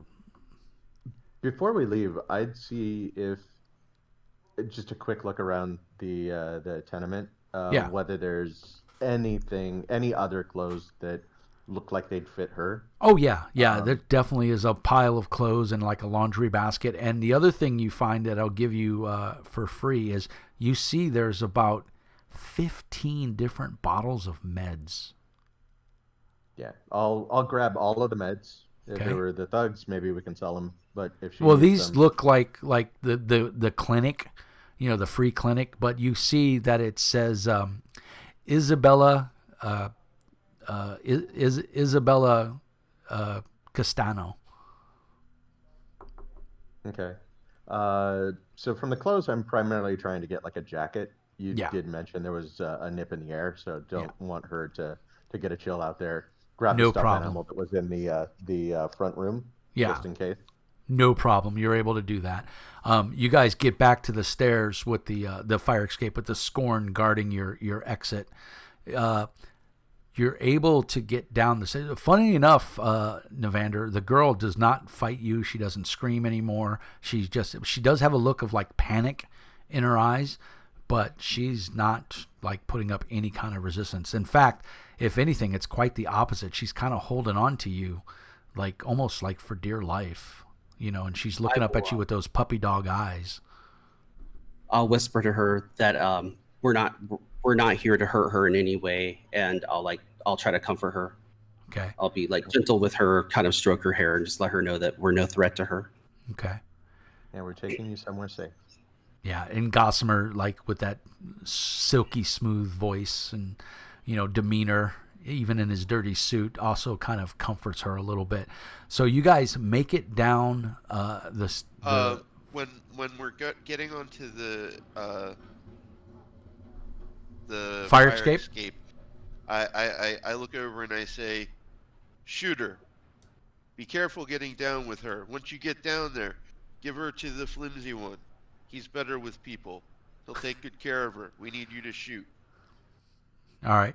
So I'm assuming if there's no objections, that's exactly what happens. Go ahead and everybody give me a group stealth roll to try and get out of this area without alerting. What'd you get there, Gossamer? Got a 9. Nice. My dex is a 10. Woo-hoo. Barely succeed. But hey, it's a success. Yeah, it's like carrying a child. Right. You're not exactly like- strong. I am not strong at all. Pixel, But what'd you carrying get? A child, it forces me to Right. focus a little bit You're more. trying to be safe. Pixel, what'd you get? I rolled a 17, but because I have advantage, I rolled a 2. All right, awesome. Navander? Success. All right, and the Beast. I got a 17, so barely a success. Okay, excellent. So you guys get down. I'm going to say that you're able to get out of the area. Nobody's really giving you any grief. You're using the back alleyways where there's not a whole lot of people. And the people that are there are like druggies and, they're passed out or whatever. You're able to get out to the street. What are you going to do? When we were meeting with him, he instructed us to contact him to deal with her, not to try to bring her back to... Correct. Was it Sovereign Heights? Yeah, Sovereign Point. Sovereign Point, okay. Good area. Oops. We lost the Beast again. Yep. There he goes. He's back. All right. So what are you going to do, Gossamer? I think I will try to give him a call and let him know that we have obtained the package. It and doesn't we're even trying ring to- one full time, and you hear, "Do you have the package?" That is an affirmative. We have the package. We are getting away from the location where it was located. Transport is en route. Stand Confirm by. it is girl. And it goes silent. Bleep beep. What'd you say, Beast? Confirm it's a girl. Too late. He hung up already. You guys move a little. Where are you going to go? I don't like this.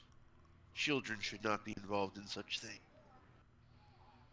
I have to Gossamer, admit, she's wondering crying, and what she looks up at here. you and she's crying. I'm cold. I take off my Oh, armor vest and wrap it around her. Yeah, that's like oh, the beast has a heart after all. I think that might be too It's much all weight I for me. have. that's probably too heavy, Beast. I can put my vest around her. Okay. I start to take off my pants and I stop when he does that. No. Ew. All I have are pants and an armored vest. The little be girl picky. goes, yucky.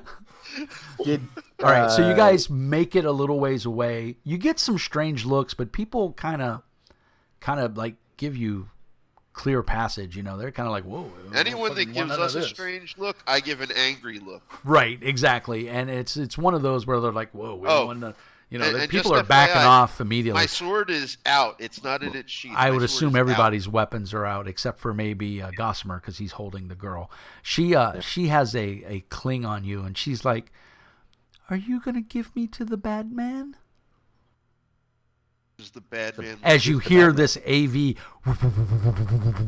coming in overhead, and you know the dust and the particles of debris start to flow, and you see it's not a combat vehicle, it's a medical vehicle. You know, it's white with the with a child. You know, and it's starting to descend. You see there's rigs on the outside of it for basically combatants to hang off of and be safe. And as soon as the vehicle hits the ground, they hit their chest. You see the harness pops off, and they come out, and they all take up positions around the AV. You know, there's no lights. It's very dark. You see a red light inside. Everybody, give me a perception check. Gossamer, I really wanted you to make it. Yeah. Great success. I think I'm too focused on her right now. All right. So those of you Success. that made it, you see when they slide open the big doors, and this thing's like the size of almost like a semi truck, just a tad bit shorter, of a 20-foot mill van, basically container. It's about 15 feet long. You see the sides open, and you see there's what appears to be an aging gentleman. If you had to give a guess, you'd probably say early 80s. You know, mid 80s. He's old. There's all these tubes and everything coming into him. He looks of Spanish descent. You know, he's got that swarthy skin. The hair is slicked back, but he's balding on top. A real slight goatee that's kind of mostly gray. And again, there's both arms, tubes coming. Yeah, looking a lot like Mojo, only better. Sorry, Mojo. I love you, bro. And you see all these tubes coming in and out of them. There's a lot of complex machinery around them. You can see like the dialysis machine is spinning, and you could see the breathing. I forgot what respirator is going up and down slowly. And you can see the elf is there, and he's just standing out of the vehicle, and he's looking around, and he goes, and you can see he says something, but you can't hear him. He's a little far away. And I step in between Gossamer and the helicopter. And I look down at the girl and I say, "The bad man?" She goes, "Everybody's a bad man." And she just starts crying, and she hugs you deeper, Gossamer. And then you not too tight, not too tight. yeah, it's gonna leave a mark. The soldiers come forward, and the elf is like, "Successful, a job well done." And all of a sudden, all your little comm devices go beep, and you see that another $5,000 is pending with a $3,000 bonus. He says, "For your discretion, and again, job well done." And the one soldier slings, just kind of drops his H&K assault rifle, and he puts his hands out for the girl. Gossamer? I'll go ahead and hand her over. She clings to your neck for a second, but she obviously doesn't have the strength. And then I will step forward quickly, and I'll be like, woe be it me to say something out of turn or to step above my station, but I just have to wonder, what does Mendoza need with a young girl such as this?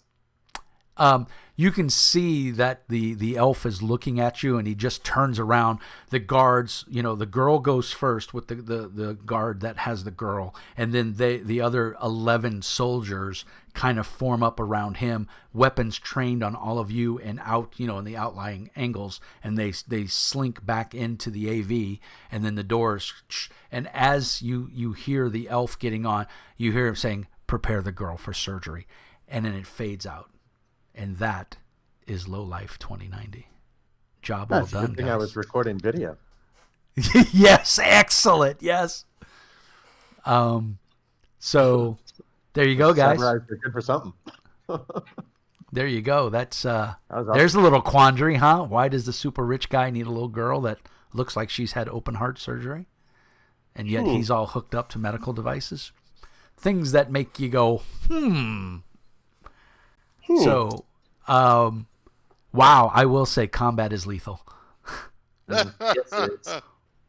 I mean, Although it would have been better if he had his full hit points. I think.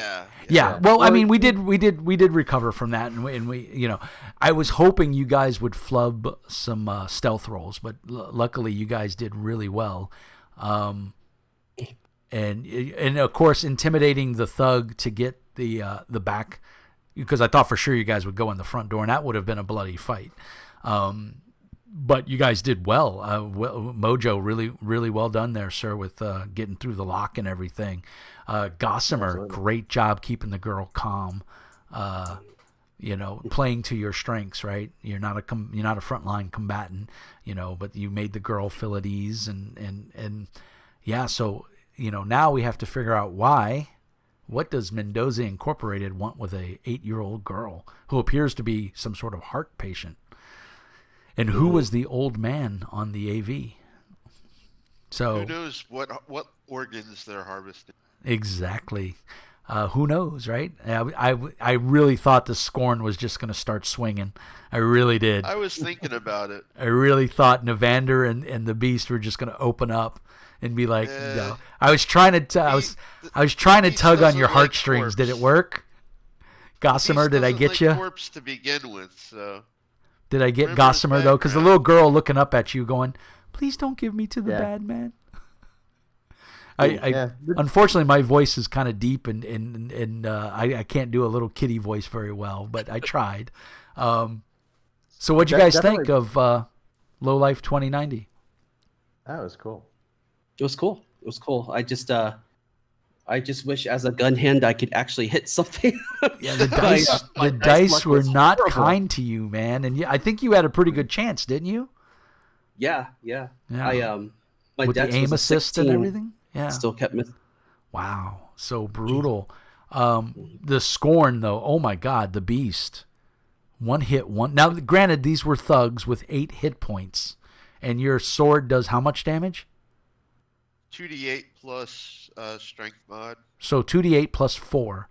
So max damage would be 16. So you could have killed these guys twice. Max damage would be 20. Oh, 2d6 is 12. 2d8. 2d8 plus. Oh, 2d8. I'm sorry. I thought you said 2d6. 2d8. Oh, yeah. Gosh. So that's just a little taste of Low Life 2090. Save the characters. We might revisit it. I like the game, to be honest. I really do. Oh, I enjoyed it. Yeah, I think the mechanics are pretty solid, and it's only going to get better because we're going to get the full book with all the rules in it. Right now, it's mostly complete. But who here did not back it as a Kickstarter? So I Beast, didn't. I hadn't heard about it. But Okay. I definitely plan on picking it up when it comes out. So just me and me too. Jonathan had backed it. Okay, but Mojo, what did you think, sir? I actually wrote down some points. I'm assuming that the developers will watch this video, so this might give them an idea of what people think about the book, right? Yes. I'm going to post it on so- their Discord as soon as we're done. All right, so the first point was the art inconsistency. Sometimes I thought the art was sometimes was really good, and in other pages was cartoonish or doodly. Right. I can see that. But remember, I- small press company, art is expensive for developers. So they went with a lot of royalty-free art and what they could use. So you got to, I say, always in the art department, I'm always willing to cut a little slack. But point well taken. All right. Second point is there are two very nice mechanics in the game, which is the foot chasing. You get chased by a group of people, and there is a complete mechanic for that. And Yes. also the vehicle battle system is very cool. Yes, very much so, and I enjoyed Yeah. both of them. I wanted to do a foot chase, but then I thought with the basis of the scenario and the young girl, there was a chance she could have died or whatever, and I didn't want to go that deep dive into it, but I think if we run it again, or if I was to run it again, that is definitely something I would like to highlight, is the vehicle chase and or the foot chase, because I thought the rules were pretty solid. So Yeah, I like the chase. Yeah. Yeah, I would say if it Last- was going to come down to a foot chase, we'd have to be chasing, because I don't think the beast was going to be chased. It just start swinging. Would we have? Anything else, Mojo? The last point is the lack of page referencing. So I found myself while I was reading the book, the some terminologies that tells you that to go check something on another page, but it doesn't give you the page number. Right. So I ended up a lot going back to the index in the beginning of the book in order to figure out where is that. Right. Well, and valid point, but I would say also this is a pre-production release. This is the draft, and it should have even said in the download that it was a draft. So it is not the complete rules. It is not the complete game. There's still much more to be done. Jonathan, do you remember when they said the Kickstarter was hopefully going to fulfill? I asked about I Like asked shipping them what dates they or whatever? thought was a good estimate. And I think the last I heard was like something like April or something. March Okay, or April. that jives with what I got. Yeah. So we definitely got a good 4 more months of development and play testing or whatever, and we may even.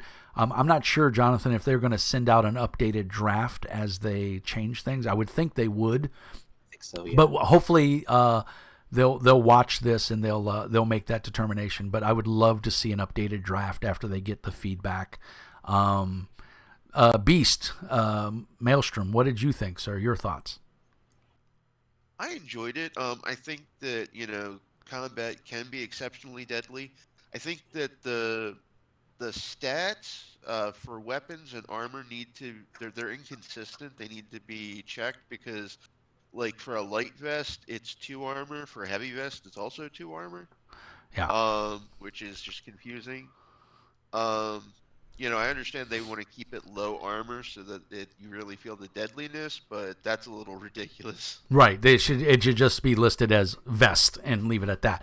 A point well taken. And again, that might have been a typo. I do remember him saying that there were some things that kind of slipped past and didn't get updated before he sent the draft out, but he wanted to get the draft.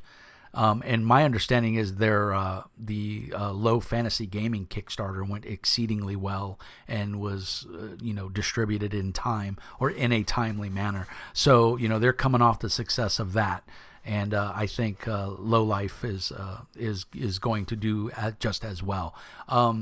Jonathan, as a backer, how do you feel? You think you got bang for your buck? Yeah, I think it's going to shape up to be a really good game. I had never played Low Life Fantasy before this, so this was pretty new for me. But I did look at the PDFs for Low Life Fantasy and got an idea how the system works. As I said to you previously, like the only thing that's a little iffy to me with the system is just the way skills work. I just don't think that skills have enough of a bang in the game. Right. I'm used to a stat plus a skill, and then trying to hit those marks against like a difficulty value. I know in Low Life Fantasy you get a +1 if you have a skill, and then you get access to the reroll pool. In this game, you don't get the +1; you just get the reroll pool, and that's really all a skill gives you. And I'm gonna say right now, I want to see them adopt the Low Fantasy Gaming skill system to this. I think it would benefit it.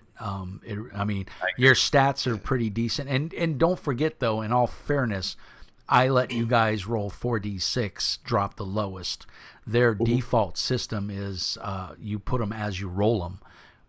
And that's okay, especially when you're going for a game that you want to be punishing to the players as well as the NPCs.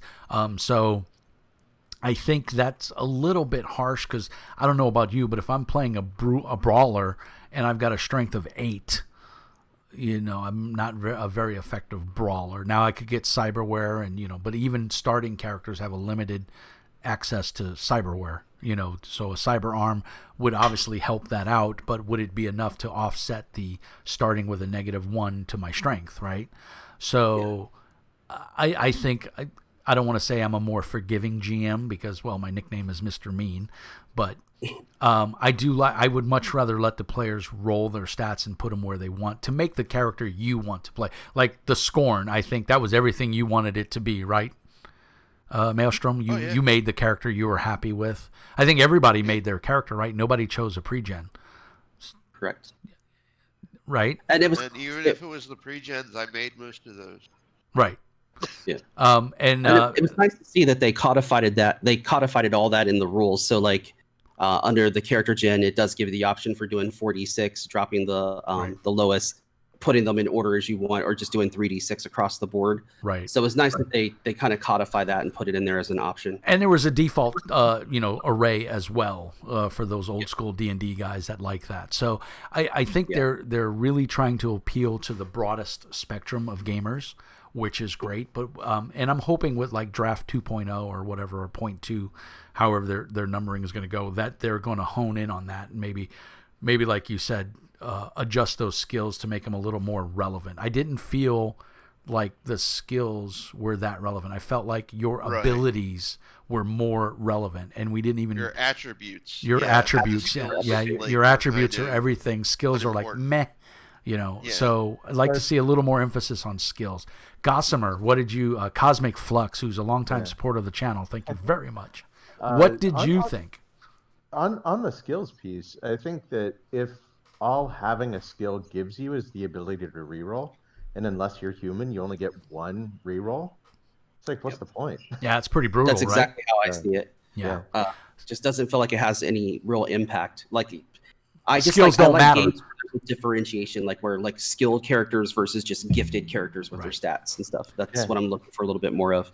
Yeah, and I pictured Gossamer more as the face, the guy that was going to do the talking. And when it came down to combat, nothing against you, sir, or the character you played, but he was pretty ineffectual, right? But that's the character, though. You weren't meant to be in combat. I mean, right, and it became very apparent why my character shouldn't be in combat from the start. But I hopefully we highlighted it a little bit by giving you the ability to deal with the girl and to be that and step up and take that role. Yeah, I'll also say that I chose the influencer as the character. I figured it was sort of the character type that no one else was going to pick. I've been playing a face character in a Shadowrun game, so I knew Yeah, and you played him quite well. So it was a lot of fun. It was also fun to just sort of take a character. Years ago, I was playing it was like a Star Trek game using D20 Modern, and it was all random generation, and I just rolled stats that it's like there's no way this person would have ever made it through Starfleet Academy. And at first I rolled a 6 and I said, oh no, it's Wendell Adelson again. He was brilliant, but he couldn't have passed any of the Star Trek physicals. So and I think that Gossamer was sort of in that same boat, but he does really well with dealing with people. Yeah, and I think that's so. It was fun. I would say I'd like to see you play the character again if we resurrect this and play it again. Which I to be honest, I would like to play it again. I would love to. Aside from the shortcomings of the skill system, I would have really liked to have seen a better chance for everybody's, your shticks, your special abilities to come through. I know the gun hand, you had 2 dice rolls and they just biffed.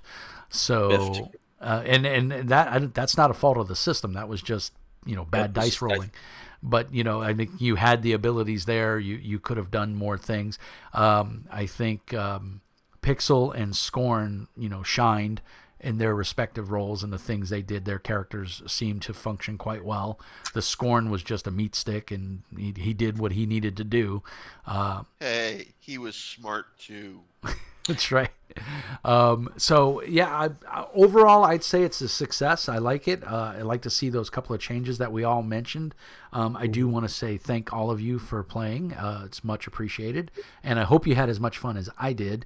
And I'm going to render this video, and I'm going to upload it, and then I'm going to send it over to Mr. Gazowski, or however he says his last name, over at Pickpocket Press, because he was nice enough to give us a copy of the rules to play. So, again, thank you all, and I look forward to gaming with you again. And we're going to go ahead and stop the stream, but I'll keep you guys on for just a second. So, thank you for watching. As always, Mr. Mean says peace and hair grease, and remember, be nice. Till next time, guys.